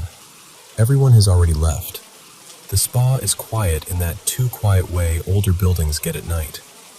I'm standing at the sink, rinsing things off, trying to be quick because the longer I stayed, the more uneasy I felt. And then I suddenly notice something.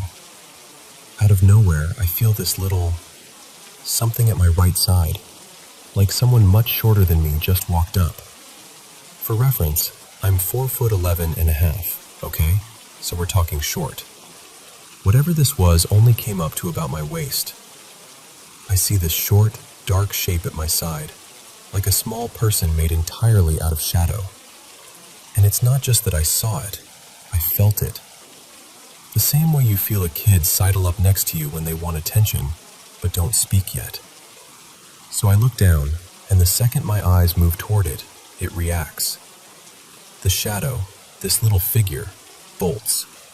Like a child who just got caught doing something they weren't supposed to do. It ran away from me, quick, kind of hunched, like it was embarrassed or scared. I swear it even looked like it was holding something close to its chest, almost like a stuffed rabbit or some soft toy. And then it was just gone. A few days later, I was working a slower shift and ended up chatting with the director's daughter. Let's call her Chloe. She helps out at the spa sometimes, kind of on and off, so she knows everyone and everything. What I didn't know until that day is that Chloe is absolutely obsessed with the hotel's ghost stories. Like, she collects them. We're talking near the front desk of the spa, and I go, okay, so I saw something weird a couple nights ago. And I tell her about the dispensary room, how I always feel people walking in and out. And then I described the little shadow. I even mentioned how it looked like it was holding a stuffed animal or something. She gets this really intense look on her face, leans in, and asks, did it feel like a little girl or a little boy? And I just kind of shrugged because, honestly, I had no idea. It was literally just a shadow. No face, no clothes, no details. Just height, shape, and that tiny silhouette of something clutched in its arms. So I tell her, I don't know. I couldn't tell. It was just small. That's when Chloe tells me something I wish I had known after I quit. not while I was still working there. She goes, "Okay, so this building used to be a hospital a long time ago. Not just a regular hospital, a place where they treated a lot of sick kids during an outbreak. Apparently there was a brother and sister who stayed here. They used to play hide and seek in the halls all the time. One day, the little girl passed away, and ever since then, people say they've seen a small girl wandering around asking, 'Have you seen my brother?' And I just stare at her. Because here's the thing, I had no idea about that story. No one had told me anything about kids, or a hospital, or a girl looking for her brother. The only ghost I knew about was the heartbroken bride. But what I saw, the height, the way it moved, how it ran away like a shy kid, even the way it seemed to be holding a stuffed toy, lined up way too well with what she was saying. I remember actually getting goosebumps standing there in my spa uniform, thinking, what did I see then? Was that the little girl? Or did my brain just make something up? On my mom's side of the family, stuff like this isn't new. They've always had stories, seeing things, hearing things, feeling presences. So I grew up not really being a skeptic, but also not someone who sees full, clear ghosts in, like, high definition. For me, it's always been shadow people, or a shift in the room, or that heavy feeling of not being alone. And that's the part that sticks with me. Because I didn't go into that dispensary thinking about ghost kids or tragic hospital stories. I just wanted to finish cleaning and go home. And yet, I saw this small shadow at my side, felt it there, and watched it run away like a child. So, did I actually see a little girl who used to play hide and seek in that building? Or was my mind just filling in shadows because I already knew the place was haunted? Honestly, I still don't know. But I can tell you this. After that conversation with Chloe, I never stayed late alone in that spa again if I could help it. And every time I walked past that dispensary room, I caught myself wanting to look down and say, "If you're there, I hope you found your brother."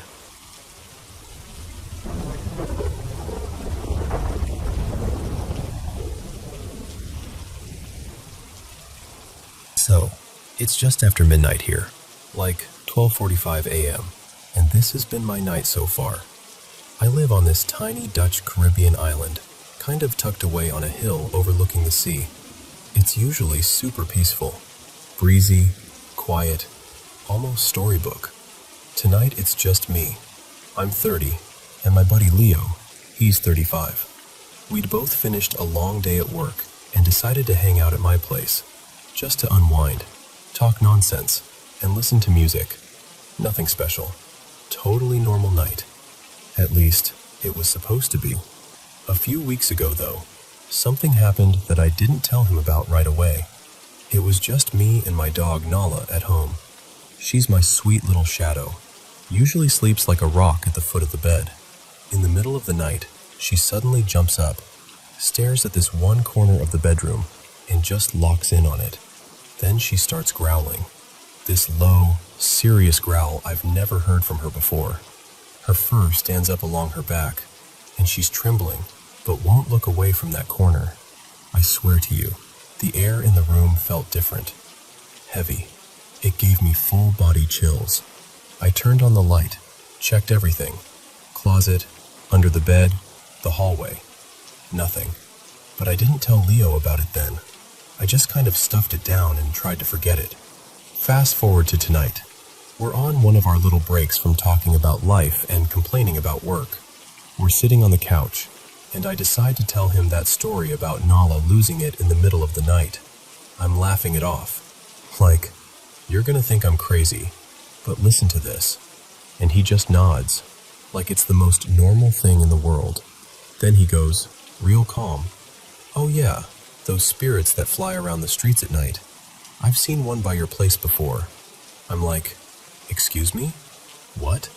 He says, "One night I drove past your building and saw this dark shape, like a shadow with edges, lift off from near your balcony and glide over my car. Didn't feel bad or anything. It just didn't notice me." He said it so casually, like he was telling me he saw a bat. Since then, little things around my apartment have been off. Not scary in-your-face stuff, just weird. I'll put my keys by the front door like I always do, and later they're on the kitchen counter. A book I left on the nightstand will be on the couch. Nothing's gone missing, nothing broken. It's just like something is rearranging my life by 2 inches at a time. So, tonight, around 10:30 p.m., I let Nala out into the backyard. There's this shared path behind the apartments carved right into the mountain, all backed up against a rock wall. It's quiet out there, just the wind and the trees usually. Suddenly she starts barking. Not her, someone's at the gate bark. This frantic, non-stop bark, like she's trying to chase something off. I don't want to annoy the neighbors, so I rush outside, grab her, and bring her in, telling her, hey, it's okay, even though I'm not sure I believe myself. By 11 p.m., Leo and I are in the bathroom, of all places, being idiots, brushing our teeth, making faces in the mirror, joking around. We're laughing, and then in the middle of that, I hear it, clear as day, right outside the bathroom window. A voice says, hello. I froze. I felt my heart jump into my throat. I slowly look at Leo and I'm mouthing, who is outside my window? My brain is already trying to figure out which neighbor would be messing with us. But Leo is looking at me with this confused, almost spooked expression. And he goes, you heard hello? I nod. He shakes his head and says, no, I heard a growl. That's when my stomach dropped. He dashes outside to check. I follow him to the back door and we both stand there listening. Nothing. No footsteps on the path, no gate closing, no rustling. Just the wind and the faint sound of the sea. Now, to explain the layout, my apartment is on a hill. All the back doors from this row of apartments open onto the same narrow path that hugs the mountain. On one side, rock wall. On the other, the drop down to the street. You can't just pop up there and disappear quietly. You'd have to walk past at least one of the doors, and the gravel always crunches. You hear people. We heard absolutely nothing. My first thought is, okay, maybe my next door neighbor is playing a prank. Like, hey, keep it down, I wake up early. I even call out softly, hello, anyone there? No response, no laughter, no scurrying away, just silence. We go back inside, and now that I'm paying attention, I start hearing the usual sounds that I always brush off. The raspy scrapes and little thuds on the roof above my bedroom. I tell myself it's the monkeys, or iguanas, or those tiny watch-me lizards that like to hang around. I've been blaming them for everything since I moved here. But then I think, at this hour, the monkeys and iguanas are usually settled. And those little watch-me lizards? They chirp, sure, but they're tiny. They don't make tapping sounds on concrete walls. Yet tonight, the taps on the back wall keep happening. Soft, irregular, like knuckles, not claws. Leo sits down and looks at me seriously. He says, whatever that is, it probably went up the mountain. Now, don't ever say hello back if you hear it again. If it's a spirit and you greet it, you're inviting it in. He says he doesn't feel anything malicious from it, more like a curious, wandering presence. Friendly, he calls it. Just passing through. I'm sitting there thinking, I don't care if it's friendly. It spoke right outside my bathroom window. Right now, as I'm talking to you, I'm still hearing the occasional scuff above me. Nala is curled up tight against my leg on the bed, but every now and then she suddenly jumps down, runs to the back door like she's charging at something, then comes back, unsettled. Her ears are up, and she's pacing in this restless way that makes it really hard for me to pretend everything is normal. I do believe in the paranormal, I always have, but that voice was so clear. It wasn't a whisper, it wasn't in my head.